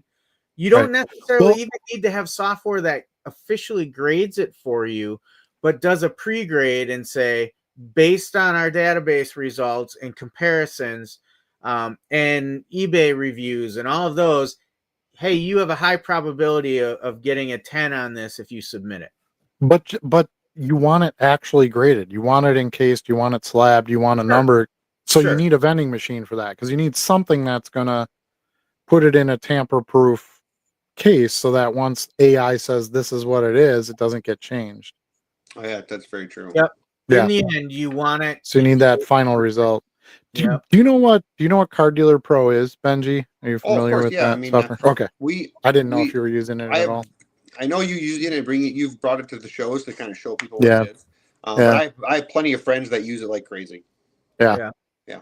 We don't use it as a shop because we're not big into the singles part of it. Like that's not Right. what we do. But I have a Right. lot of friends that's 100% what they do. It's pretty tough to get to where you want to go without it. I mean, it's been such a lifesaver.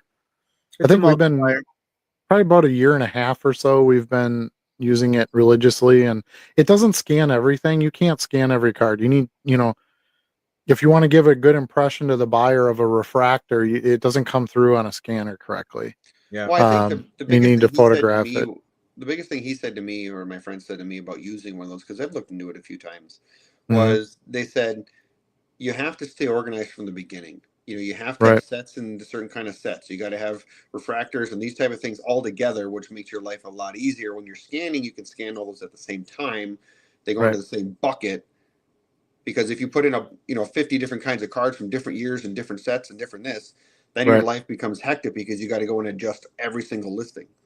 So I'm just saying that a scanner doesn't take a good picture of a refractor. You don't see any refraction because there's no light in between. When you scan when you scan something, it just so runs right over the image. Really show if it's what it is. Yeah. Okay. Yeah. So Charlie and I actually split a scanner because they're fairly expensive and you can't scan every you got card. The top and he got the bottom, or that's a different conversation. Okay. I didn't like an example like this though. So this is this is called a line parallel from Kakawao. Yeah, we were talking about those earlier. The Chinese Disney stuff. So what does that look like when it comes through? Just great. So what this will do is like black. This is perfect. No, this is perfect. But it'll cut it off because it can't recognize the sides properly because of the reflection. Oh. And then there's other ones that will be all dark, like Adam said. Now, there are some folks that claim they have dialed it in so well they're able to use it. Typically, I'm not satisfied with what I see on the shiny cards coming out of there. Adam, you've had some success on some things.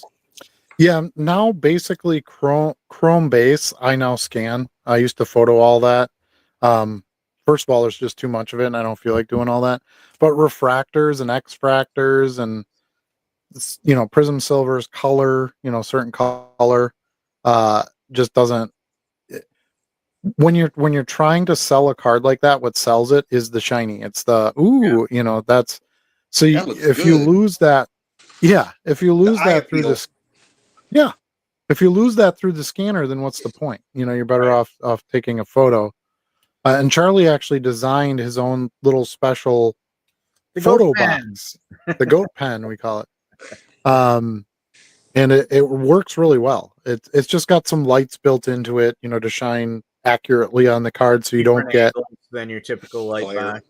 Yeah, it covers all your phone so you don't see, in the reflection, you don't see your hand with your phone taking the picture. And so I think we've got the perfect solution essentially for that. Although you do run through batteries pretty good on that, Charlie, just so you know. You got to turn the lights off when you're not using it. I did, but it was killing it. And then those little stick lights, I took the batteries out. I'm like, oh, it's only one battery in each one. No, there's like 4 hidden in there. Yeah, I think there's 3 in there. Yeah. So, it's just one of those kinds of things where you just learn after doing it long enough that it was just too hard to get good results out of the scanner for some cards.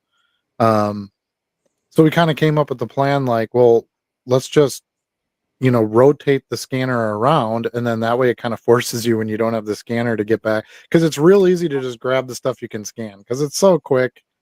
The labor is cut down so much when you're doing that. But you got to get the shiny stuff on there. That's the big attractant generally. Yep, for sure. Well, Dan gave us an answer on the national. He's still on the fence, Adam. So that's not an answer. I know. So he's having trouble with Dan- hotels where he wants to be, and he's making up excuses not to go, is what I'm hearing. Yeah. Well, what I know is there's no fence at the National, so you're fine. You can come here. And I don't know what this fence is you're talking Yeah, about. get off the fence.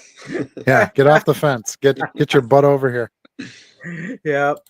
Max is here tonight. He says, "What up, guys? Great show last weekend, as always. Always a pleasure to have you there, Max." Appreciate you. Max is a big Pokemon seller, and he does a great job going to all the shows. I see your posts on Facebook, Max, saying where you're going to be, what you're looking to buy. Come visit me. I think that's brilliant. I think a lot of dealers don't participate in the social media side of things because they're doing in-person transactions.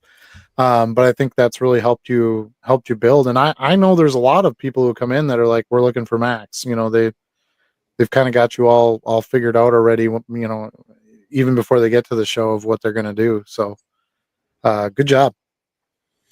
And he says, "Give me PSA all day. Everything else is meh. No need to change the gold standard." Yeah, that's the gist and around the hobby, right?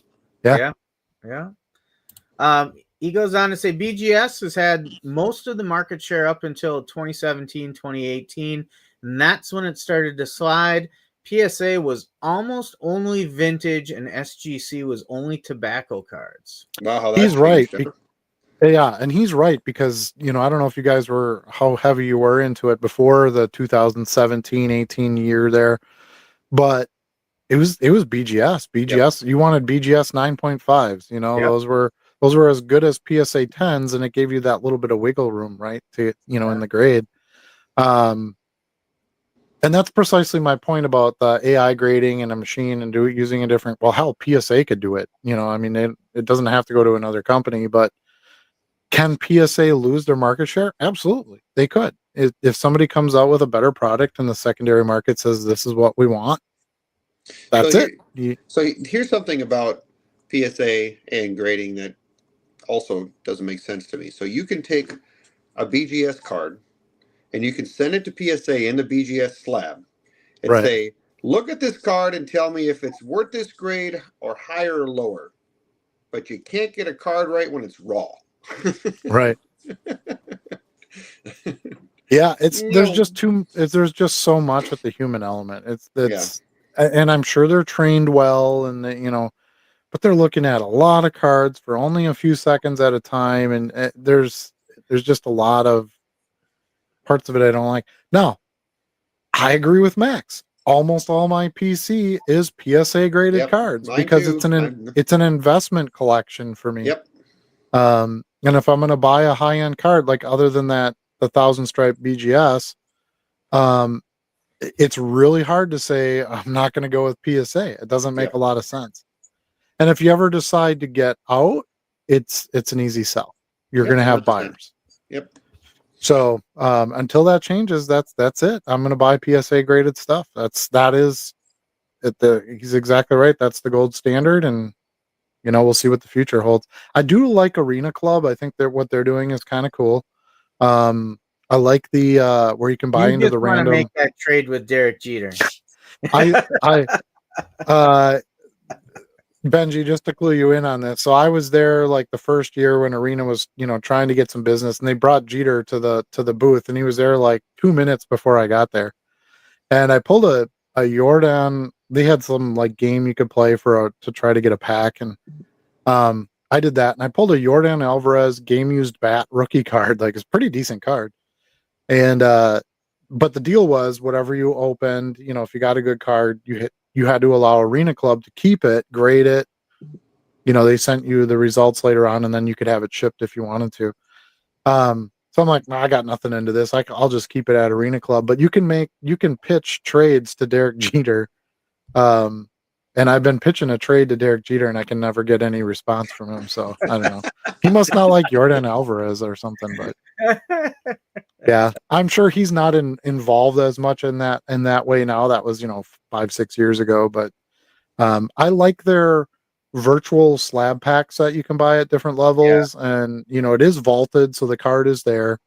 You can, of course, get it shipped and all that as an option too. But I think it's kind of a fun way to do it if you aren't somebody who needs the cards in your hands, right in that moment. And obviously it's easier to trade or sell if it's vaulted. So Yep. Right.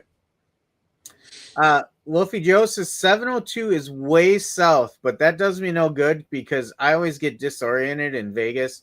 It's always laid out different than I think I am. Usually I'm pretty good with my cardinal directions, but Vegas is a town that messes me up. Based on the way he was describing it, sounds like the other place, not 702, because that was the exact feeling I got in there was like lazy people. yeah. It's gotta be that. It's gotta be that legacy place.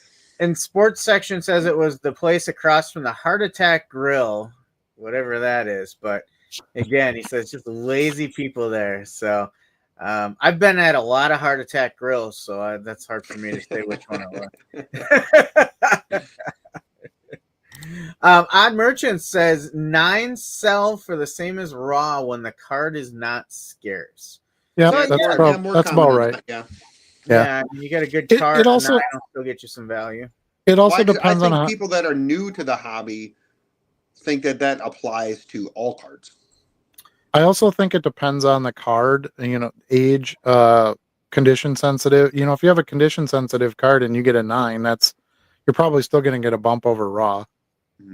Yeah. So it's not that simple. You have to, if you're going to do something, and correct me if I'm wrong, Benji, you obviously have a lot more experience than me, but if you're going to do something grading wise with a big card, you really have to kind of look into it a little bit because it's not necessarily PSA is going to be the best place. Oh yeah, no, you're not wrong. It ain't. We there's multiple times we choose between the top 3 of where we should send it. And if we do send it one way that doesn't work, we're sending it to another. Right. Yeah. So do your homework. It'll save you some money and some heartache. Yep. Max says everybody wants to open packs. Singles business wise, though, it's not smart. Right, for sure. That's where I always comes in. Right. Breaking is one of the only reasons doing what we do works. Yeah. You know what I mean? Because you gotta have the stuff open. In the 90s, you had boxes for years unopened, sitting on shelves collecting dust. Like that's not going to work. Right. But the way I look at it is when I open a box, and even the break, like I bought into the break this past weekend. For me, it's just fun. Like if I get something, great. If I don't, to me, there's an entertainment value in it. Sometimes I just like a product. I really like Donruss Elite. I like Zenith. I like Illusions. So, I like the Top Series 1 because it's the first baseball cards, for the year and flagship and all that. So I like to just open that stuff because I enjoy doing it. You should never go into it obviously expecting that you're going to get anywhere. The reason they sell them blind packaged is because they make more money. Otherwise, they just sell singles themselves. Yeah. Yep. So, from the business sense of it, you have to realize that obviously they're going to be making more money off of you if you're buying the packs. For sure. Max also says Fleer is still the GOAT card company, by the way. Yeah, Fleer, 90s Fleer, I don't think will ever be matched. The stuff that they made was amazing. Their designers were amazing. Price points, quality of products, rare inserts, all that stuff was just unbelievable. I collect 90s, late 80s and early 90s basketball sealed product, and I have a shit ton of it. But every time I see boxes at show, I go buy them. But I collect. I love that stuff. It's some of my favorite. Odd Merchant says Clear Ultra was his favorite. Yeah, another great product. Clear Ultra, and it sells well too. There's a lot of times. Charlie and I talk about this a lot. You're not always just buying the player or the team. When you're looking at these singles to resell and having them. Yeah, I look at brand. I look at set. I look at I even look at years of printing. Like I'll probably buy more cards that were printed in 2002 than were printed in 2015 because there was a lot less printing done in 2000. 2002 is one of the lowest years of printing. That's that's 1992, I believe. 92. As a football guy, I look back and look at first year Select and first year Prism, Yeah. like mind blowing quality is so Yeah. much nicer and better. Yeah, well, I mean, look at 89 Upper Deck. You know, you have these brands that kind of keep pushing up the quality a little bit, you know, Yeah. in chunks of time, you know, to help boost, you know, create a higher end of the market. And uh, I don't know. Every year Prism comes out and people go out and spend this $1,000 on these Prism. And to me, it's just crap. I don't like Prism at all. I think the design is boring. Every year it looks exactly the same. The quality can be poor. It's like Um, PSA. It's the standard, but it's not the best. Right. Yeah. That's the top Yeah. Series 1 baseball equivalent in basketball, right? Prism Yeah. Prism took that badge of honor to say we're the flagship now. Yep. Well, not anymore because they will not be making that product after this year. So, Good point. I think it goes right back to Topps Chrome. I don't see anybody knocking them off the mountain anytime soon. Love Topps. Once they have logos, that's going to be it. Which I'm totally fine with. The last couple of years with Topps football products coming out, it's like a good piece of, you know, homemade pumpkin pie, right? Like you just feel good about it, and you see them and you're like Resurgence and the composite products. And I understand they're not licensed. I don't personally care about that. Remember when we had early conversations about this, Charlie, with I Wildcard? don't know what Oh, you're they're talking not about. licensed. Yeah, they're not licensed. I'm like, trust me, you'll get over that. But just the quality and just the diversity of, you know, the designs and stuff like that, I'm really excited for it. I think it's going to be a good change to kind of bump Panini out a little bit. I understand the whole like Fanatics monopoly thing, and I'm not a big fan of that either, but we don't get to make that decision. They're there, they own Topps, put out good stuff and we'll buy it. You know, I mean, that's for sure. You just have to keep things simple sometimes. Dan says for the National, you never know. I could just poof and show up. I could fall off the fence and just show up there. That's right. Yeah, go walk right through the fence. You could walk right through it, Dan. I believe anything. So Benji, this is an inside joke with us at the National last year. We parted ways at the end of a day, and Dan was going one way and we were going the other way. And after walking for like 20 minutes, all of a sudden there was a cloud of smoke and we turned around and Dan was right next to us again. It was crazy. It was crazy. So which one of you went the wrong way? I don't know. I don't know what happened. I think we were looking at cards for too many hours straight, and something got mixed up there. But well, the funny thing is all of the parking lots in Cleveland smelled like weed. There was so much pot going on there. Medicinal back pain treatment. So most of the smoke was because of that. So it was like you smelled this weed, and then all of a sudden Dan comes out of the cloud, and yeah, it was fun. We had a good time with that for, you know, did his eyes look funny when he came out of that cloud? Yeah. Although he had those wild card eyes, you know. Oh yeah. And then he's like, "Hey guys, let's go out to eat. I got the munchies." And he took us to a quick oil change place. Yeah, that place was awesome though. What was it, Steak and Wood or something like that? What was it called? I don't remember, but yeah, it was based on like a car oil change place. Yeah, it was like the old Quaker State. Yeah, Quaker State restaurant. Places, but it was a restaurant. Yeah, it was awesome actually. It was like racing themed. Odd Merchant says he wants to start to utilize eBay and Facebook page for buying collections. Okay. So are we talking marketplace there? Yeah, I'm not sure what my eBay Facebook page means. My eBay Facebook page. So I'm thinking what he did was he created a page on his Facebook just to put his eBay listings. Sure. Right? Okay. Or his advertisements to buying for eBay. I don't know. It could be. We've done that. We did that a while ago. We hooked up our social media to our Facebook, where when you post items on eBay, they automatically share to Facebook with a, hey, I posted this cool new card. And I've gotten a few hits out of that. It does post a link. We do that, but in moderation because it can get really overran.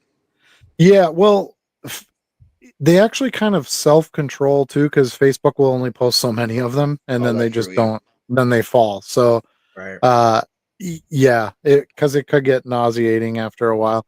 I So think we if you're I think if you're gonna do that, it's important to have an actual just page on Facebook for your card sales.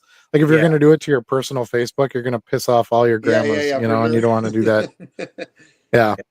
I think So one of the that's the big key things there. that got us, because we're as a storefront, we're big in buying collections. Obviously, we all are, right? We all love Hmm. buying collections. But one thing that's been really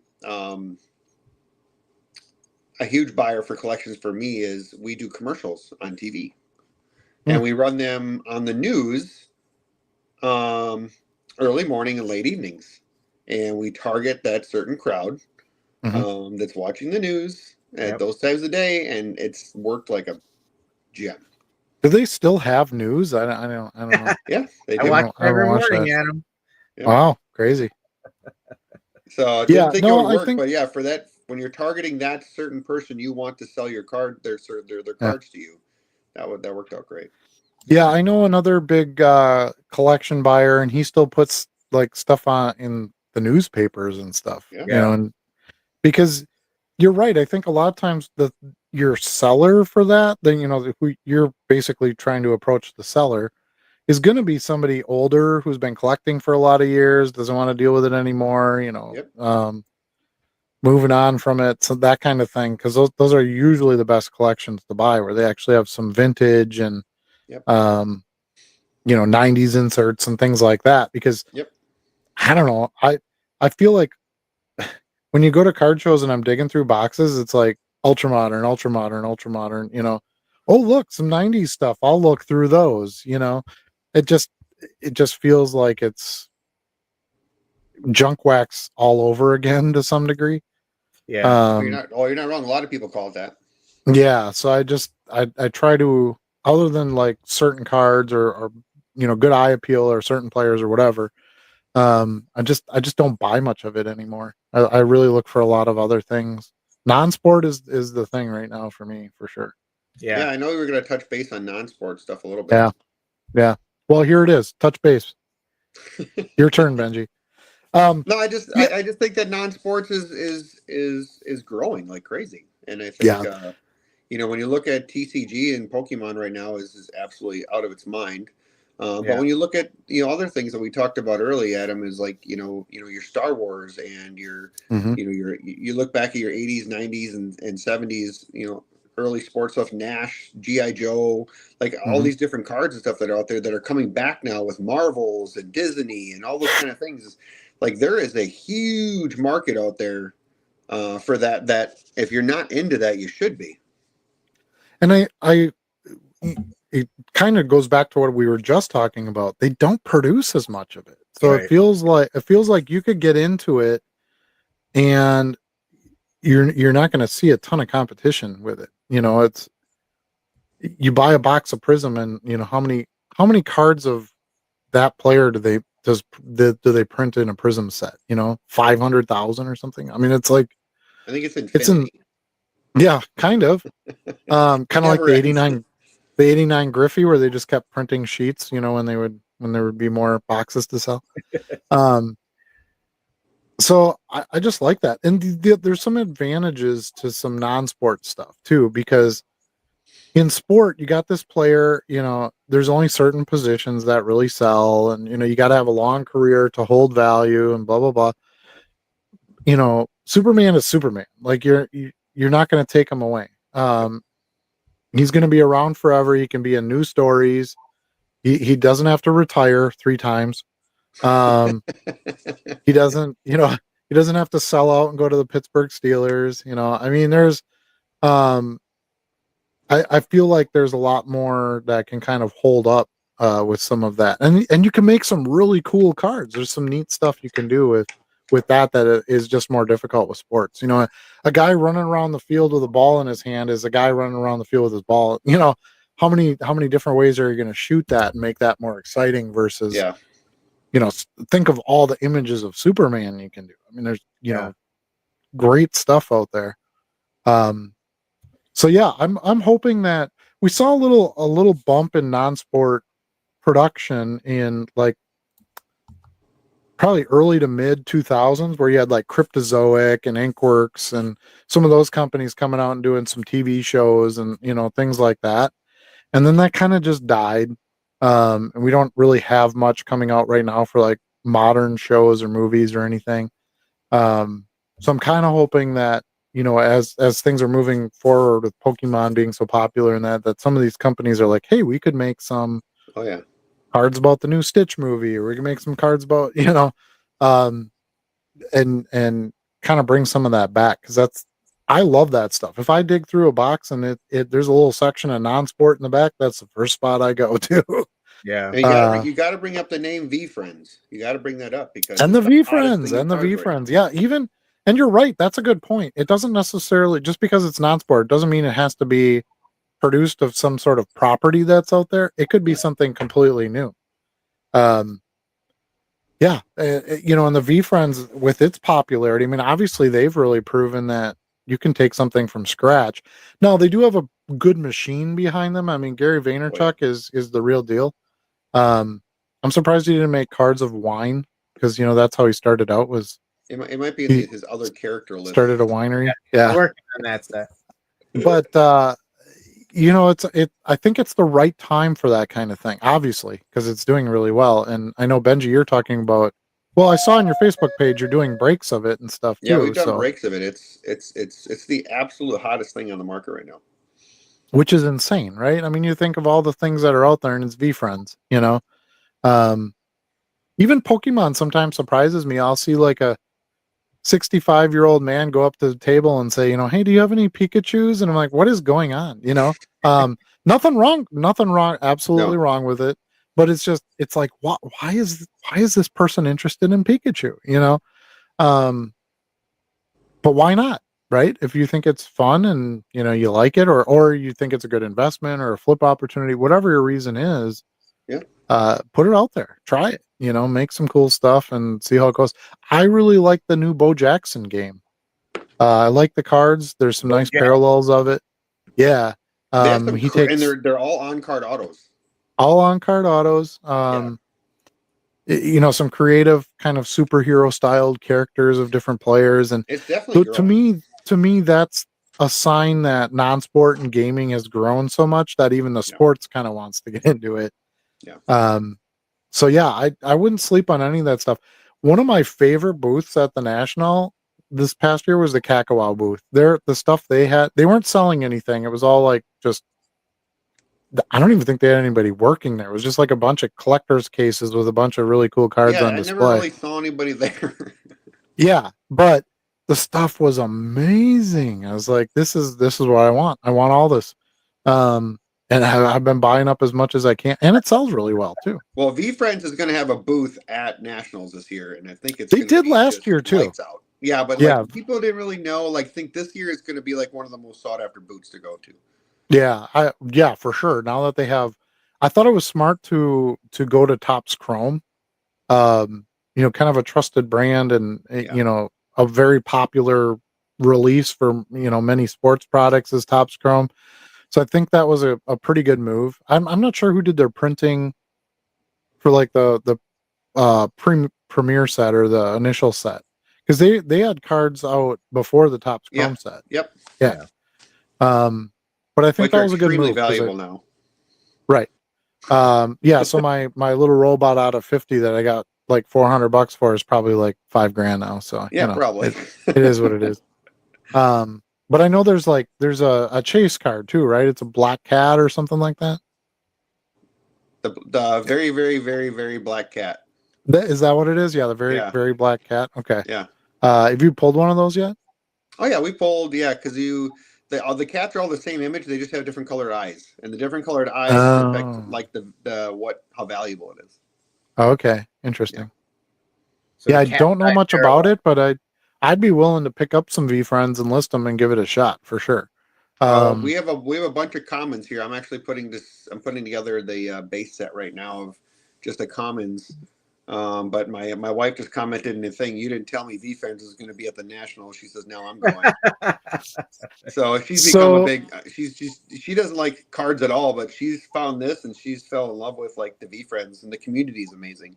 And yeah, Bob, who is works for us too, his wife, they got a hold of a box here at the shop. They opened it. Now that's all they want to buy is V-Friends. So it's like, it's that's just fun. interesting. Yeah. Yeah, it's interesting seeing all these like grown men that are into, little cat cards, and I think it's cool because to me, what I like about stuff like that is people they just like it and they just want to be a part of it, and I think that's awesome. Do Have you? you ever heard, have you ever heard Gary V talk? Yeah. Yeah, of course, a million So times. Yeah, yeah, okay. So, and if anybody has it, like look him up on YouTube or anything, yeah, and just watch some of his interviews. Like yeah, he's just the most real, yeah. non-apologetic person ever.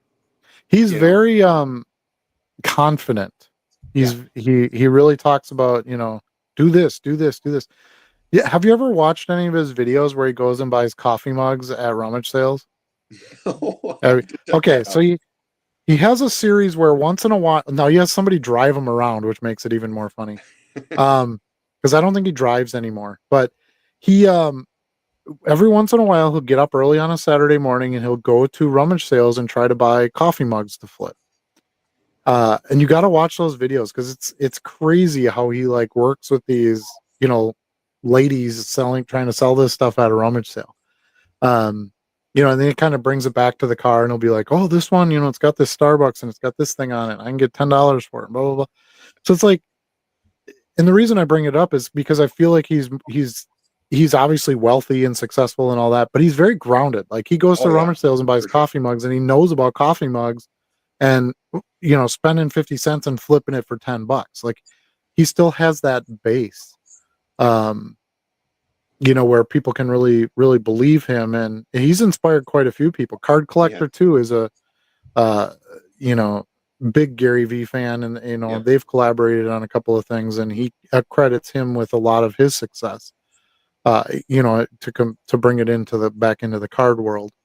Well, speaking of him, we did our break this last weekend of V Friends, and Gary Okay. V came in and was in the Oh yeah. show, and he bought 2 spots in our break, and he shared the view and pushed all these people into our channel, and it was pretty fun Nice. having him there. Yeah.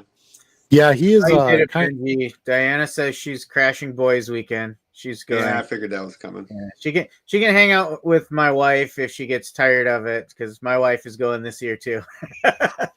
Well, there you go.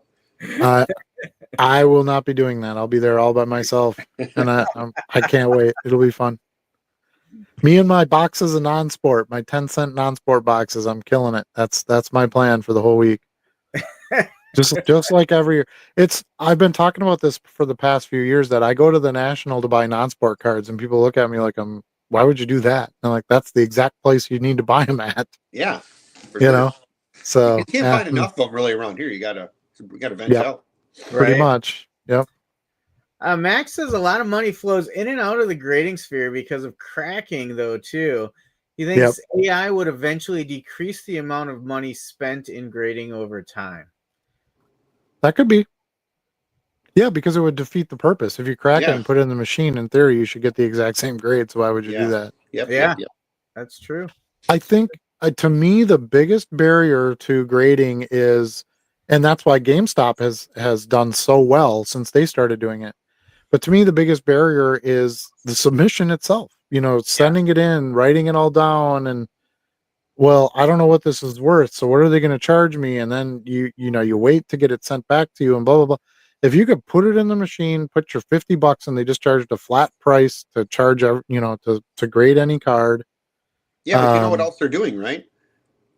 They're offering to buy back your submissions. Yeah, that's because they're assholes. Well, that's the money right there. I know, but that's the type of stuff that has to go away. Those are things that hurt the hobby, in my opinion. Yeah. So we need to get it to more of a. They're not very transparent. They're very money grabbing. Now with the card cleaning thing and like there's a lot of stuff that I don't think is necessarily positive for what we're trying to do with it. But Max actually says some Pokemon 9s sell for less than raw. 100%. Yeah. Find that I've out even all the seen time. that. I've even seen more sports cards now where the graded card sells for less than the amount of the grading fee. What the hell's the point? Yeah. So Yeah. I just got a card graded today. Got it back from PSA today. It's a Bo Nix Rookie Kings PSA 9. The only sale of it was for $101. The last like 4 sales of it raw were $120. There you go. Jeez. That's proof in the pudding right there. Yeah. Yeah. Well, but that's because as long as it's raw, there's still a chance for a 10. That's like, when you're chasing a big card in a set, as long as it hasn't been found, those sealed boxes hold their value, right? Yep. Right. You're not wrong. Well, to me, the biggest value in grading, from my perspective, if I send something in a grade, like for example, I have a 1997 Precious Metal Gems Brett Favre. Very condition sensitive card. There are some fakes and stuff out there. I know it's real, but I like to me, that's a card that has to be graded, right? Because condition is all over the place. You want that authentication. You want it slabbed and protected, and so I think that's kind of what it has to get back to is great cards should be graded that need to be graded, and not every card. Yeah. And I think that's already changed somewhat. But that was the biggest thing when I first got into YouTube and stuff. That was the whole reason I made videos, because I got tired of, the rah, buy the base card, get it graded, get a 10, because they were giving 10s for basically everything at that point in time. And then, you sell it for 10x or whatever. And I'm like, this isn't real. Like this isn't a long-term, play. And I don't know. AI grading, that's where, if there was a machine in a card shop by me, and I could bring a bunch of $20 bills with me and put some cards in that I wanted to get graded, I would do that. That I would be way more apt to participate in that than to write up submissions and mail them in and all that. So I'm guessing I'm not the only one. I know there's a lot of if that was a thing, people would grade everything. So what? What's wrong with that? Who cares? No, I'm just saying, like, you would see grades of everything. Yeah. But wouldn't that be good for them? They would be getting the money, and but when we talked about AI grading a few years ago, kind of before like AI was really a thing, everybody's like, oh no, we got to have human, blah blah blah. But I think AI is becoming so much more acceptable, and it's in so much more daily participation that now people are like, yeah, I guess AI could do that. I mean, it writes my product description in my eBay listing. It makes my goat pictures for my page. I mean, it does, it does so many things. It makes so many things more easy, or makes them easier, I guess is the right way to say it. Like, why can't we use that to grade a card? Like it just makes sense. Yeah. So I have a feeling that, my concept will come to fruition at some point. And that's my $1 million idea that I'll make absolutely nothing on. Yeah. That's I just like and the it's probably idea going to happen. You're going to sit back there like, ugh. Yeah. Take the subjective nature out of it, because every grader can potentially grade the same card different, especially when you take into account the eye appeal portion of it, right? Adam, you and I like different things. You can think a card is amazing. I can think I would never want that, right? And you'd be wrong. So would you. What? As a Cubs fan, you're used to being wrong. But anyway, the other thing is just PCA, baby. PCA. The other thing is just the human element is subject to wide variations in how it interprets things. Like, all it takes is one bad event in your day, and everything you grade now is affected, whether you know it or not. Yeah. Like, everybody has a bad day, right? And it permeates into everything you do. Like, I know they have checks and balances and all that, but we're talking about minutia in some of these grades. Yeah, big time. And there's no way it cannot affect it. So that's what I like about AI. It's cold. It's lifeless. It has no emotion. Just But like me. I think that's good when you're talking about the quality of a card. Is this the best version of this card that's ever been made? Right. Picture this, right? So you go to the National, PSA has their little setup with their guys behind the curtains, everybody's freaking Oz, in their operation. You can't know who the graders are because they're taking, they want to take bribes or they are taking bribes and they want you to know, who knows? But let's say next to that booth, you have a whole bank of AI grading machines that you can just put your $20 bills in and the graded card pops out hot and fresh and ready to go. We had a price drop already, Benji. It was 50. Now it's down to 20. Right. Well, I don't know. Whatever. 50, fine, 50. But tell me that there wouldn't be appeal to that. Yeah, there would be. Absolutely. There'd be lines. Well, he's already scaled up. He went from one machine to multiple, so now he's scaled up. Well, at the National, you gotta have you can't have one machine, dude. Keith Hall is here with us tonight. He says, "What's up, fellas?" Have you posted any videos lately? I haven't checked out your stuff, Keith. Let me know because I've been a bad boy if I haven't watched. I'll try to get on there and see. Looks like Benji's got someone in the shop maybe posting for him tonight too. Oh yeah, my breaker just ended his live, and so he hopped on and said hi. There you go. He's calling us a bad Good evening. word, Benji. He doesn't know. We don't like gentlemen. That's a swear word to us. We like boys. He's Southern charm guy, so everything is gentlemen and ladies and. All right. Yeah. I can understand that. There's only one way to reply, and it's waza. True. That's right. Let's see. Fred says V-Friends is his new favorite go-to. So let me ask you that since Fred is on, because Fred's your breaker, right? Yep. Okay. Let me ask you this, Fred, if you're still on here. Is it more fun to break like non-sport, kind of different products than it is another case of basketball? And I'm leading him in this question, of course, but we'll see if he's still on here. If he's not, I'm going to answer that because we literally just talked about that yesterday. All right. Well, you give me your answer, Benji, then we'll see if Fred posts.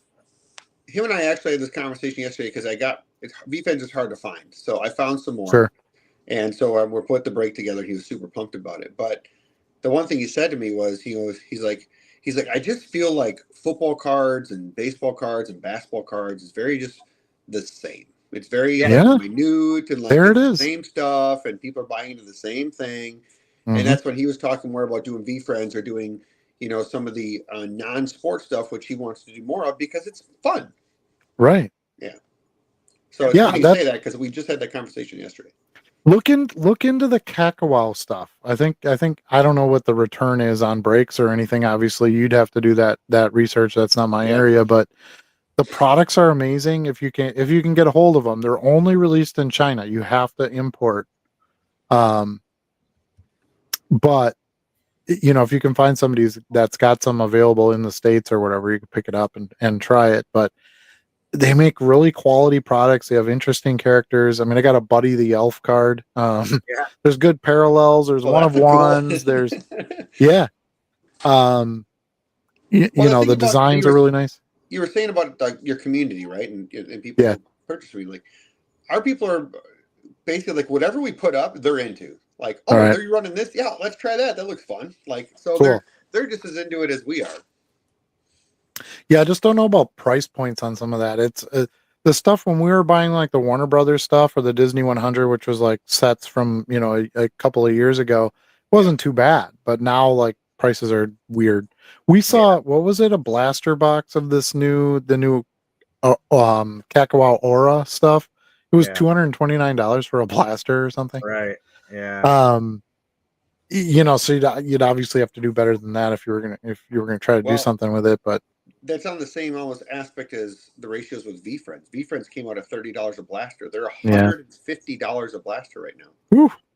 Yeah, I've never seen it anywhere. Do they retail at all, or is it hobby? GameStop got a few boxes.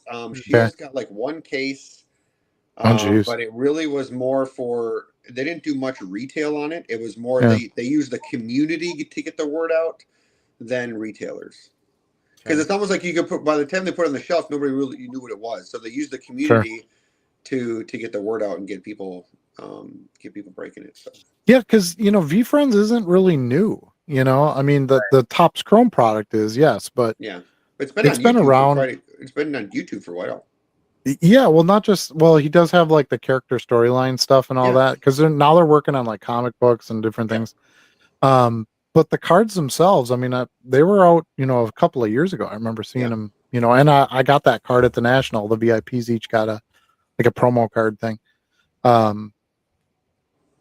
Yeah, and they were pretty popular at the time. As a matter of fact, when I was walking around on the show floor, I had people come up to me and say, "Hey, do you want to trade your VFence card? I need this one or I need that one." And I was like, "Really?" Because to me it was just a goofy little cartoon character thing. Like nobody really knew what it was. And I'm like, "Hey, maybe there's something to this." And then I started looking them up online. I'm like, "Dang, people are paying like decent money for this stuff." So you could tell it was gonna have, and with, like I said, with the machine behind it being Gary V, that it was gonna be able to, sustain and grow. So, Right. and the booth was hopping. Like even last year, they didn't have quite as big a setup, I don't feel like, last year, but it was busy the whole time. There were people making deals and buying packs and ripping stuff. I think they were doing like a bunch of different kind of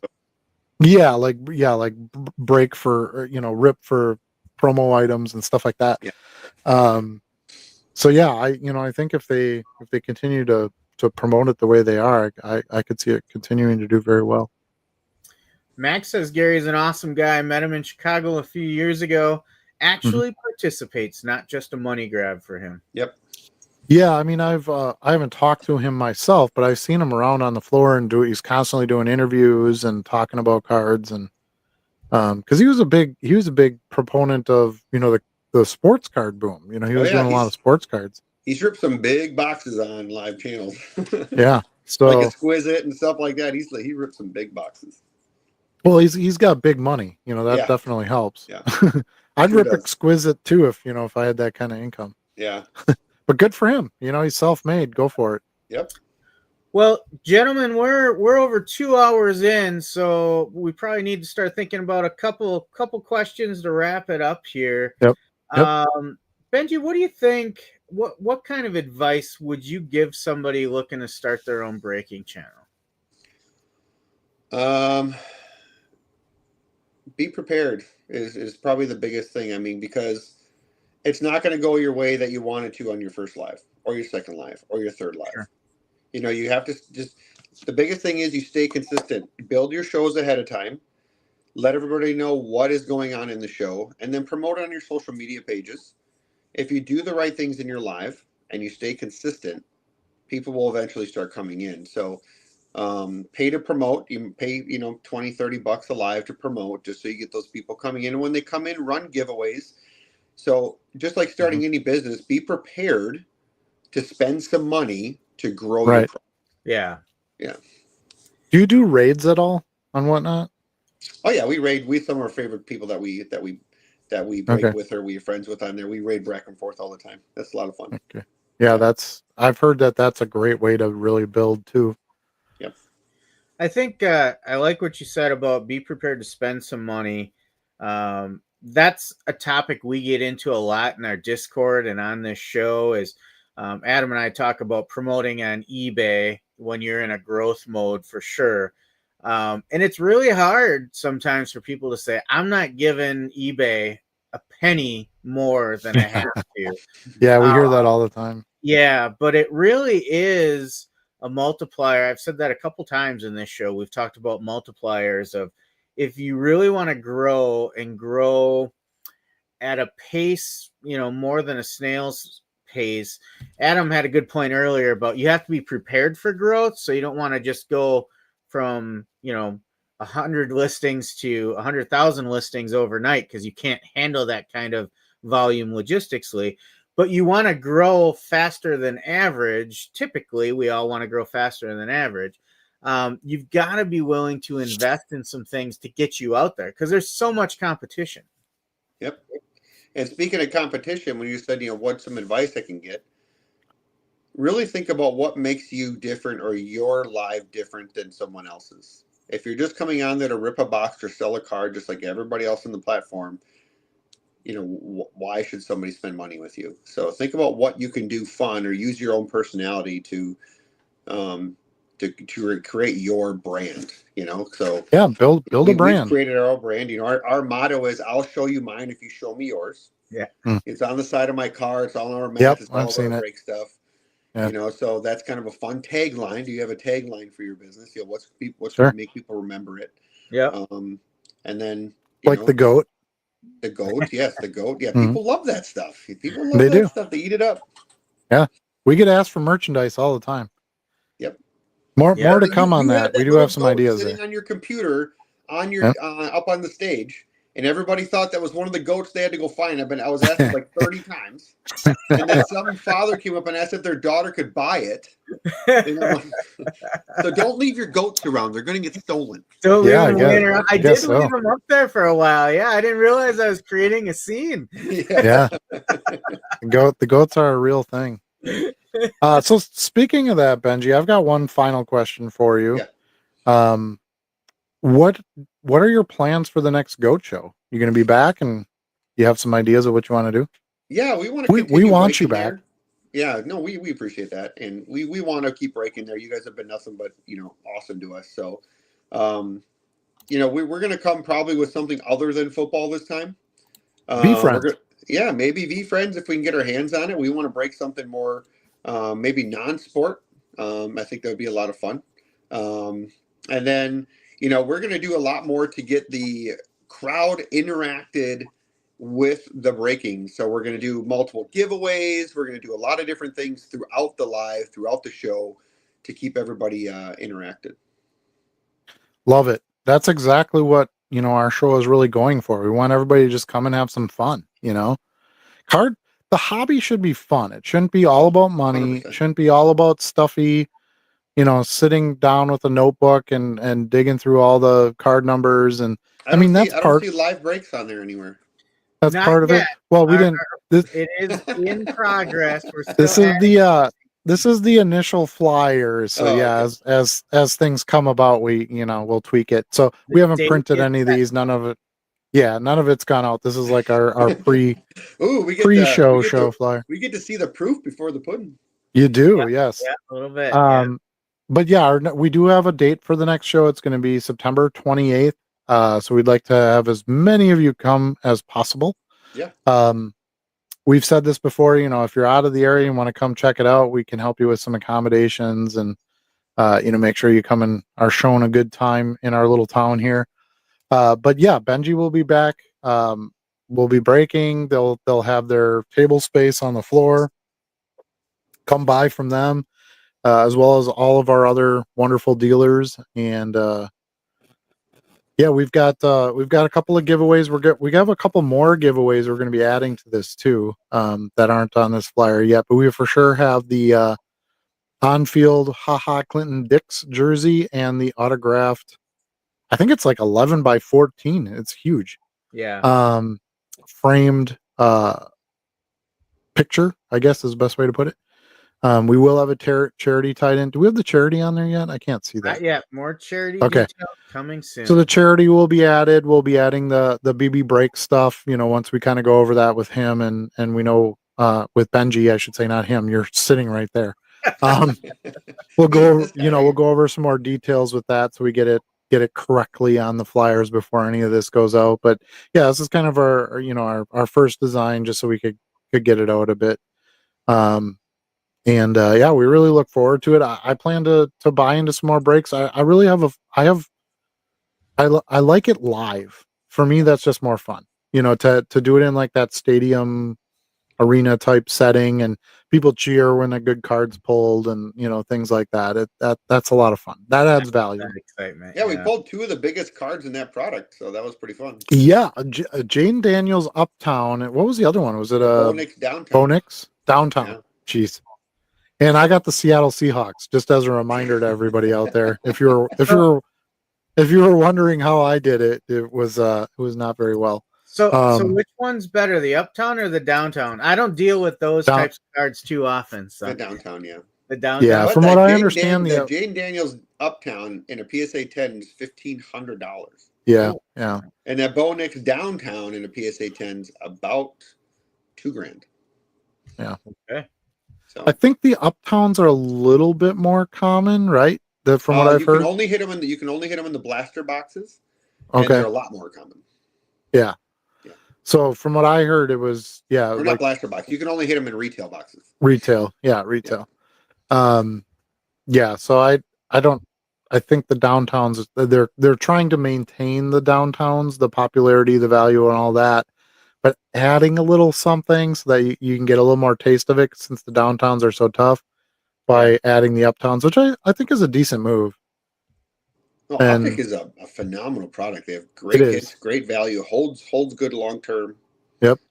Yeah. Yeah, I've always been I like Optic more than Prism. I don't understand 100%. why people are like Prism is Prism is not very, I don't know. You guys know my opinion on it, so yep. I'll leave it at that. Optic holds a pretty good spot in the market, though. I think it's got a diehard following. Yeah. It does. Yeah. It does, yeah.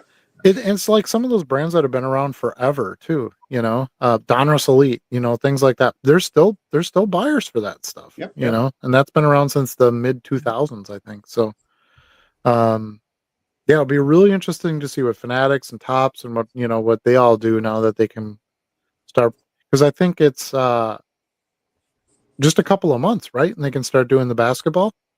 Yeah, so you're going to have basketball coming pretty soon, and then you're actually going to see a double printing of football or Panini Sports and Fanatic Sports printing in the same year for a short time. Oh, so you're going to have the same sport in 2 years because of the cutoff line. Right. You're going to see both sports printed in the same year. So it'll be both licensed sports printed in the same year. Yeah. But it'll be technically from printing from the year before, right? Because they're essentially behind a year. Yeah, like they're still printing 2024 stuff. Well, so Panini still has the 2025 draft class. Okay. And in November, I think it's November or whatever it is when Fanatics takes over, is still in the same physical year. Right. So they're in. I don't know if do you know Mitch from down in Mequon? No, I don't. So Mitch's sports card in Mequon, he's a huge breaker, and his distribution is out of this world. But he was telling me exactly what they're going to do because he's in the know, because he does. He gets pallets of wax. Okay. And he was saying that they're going to have the same year's 2025 products for both years. Huh. Yeah, because of where the cutoff line is in the same physical year, and they're going to be printing in the same year. I don't know. I can't wait. It's going to be exciting. He's been talking about this since day one. The news broke. So I always kind of joke and I call him Panini, kind of that. Anyway, I have not been super pleased with most of their stuff for a long time, and Tops just to me adds more value, puts out better products, and now Panini has some pretty good. We were just talking about downtowns and uptowns. They have some stuff that's really cool. I love the Color Blast. Their case hits are pretty spot on. Yeah. Their case, yes, I would agree with that. But I feel like a lot of the rest of the cards I could kind of do without. So, well, what I like that we're going to get from Topps that we don't get from Panini is when you get to their high-end products like Immaculate and Flawless and National Treasures, and they're not game worn or game used. It's like, what the hell are you paying for? Yeah. That's going to be nice to have a high-end product again with actual memorabilia in it. And Topps is just Topps. I mean, when you think baseball cards, you think Topps. So I think it's going to be good for them to have. Obviously, they've been doing baseball this whole time anyway, so it was a bad example. But it'll be right and appropriate for them to be coming out with licensed products again. It just felt like there was something missing without it. Yep. Even if Panini was making stuff, that's fine. But it just felt like something was missing without having Topps. Yep. So super excited. Benji, Pokemon Brothers says it's great to hear you'll be back, and we wholeheartedly agree. We really appreciate you joining us tonight. It's been a fantastic conversation with you. Yeah, that was a great thanks time. Again for joining us. Yeah, have me back anytime. We'll be happy to join. Awesome. We'd love to have you. Anything you want to add? Else you want to add, Charlie? Are we good? I think we're good. I think we covered it all. Awesome. Perfect. That was a fun show. Remember, can't sell what you don't list. We'll see y'all next week. Remember, 8:00 Central Standard Time every Wednesday. Me, Charlie, Stewart, sometimes Bengi.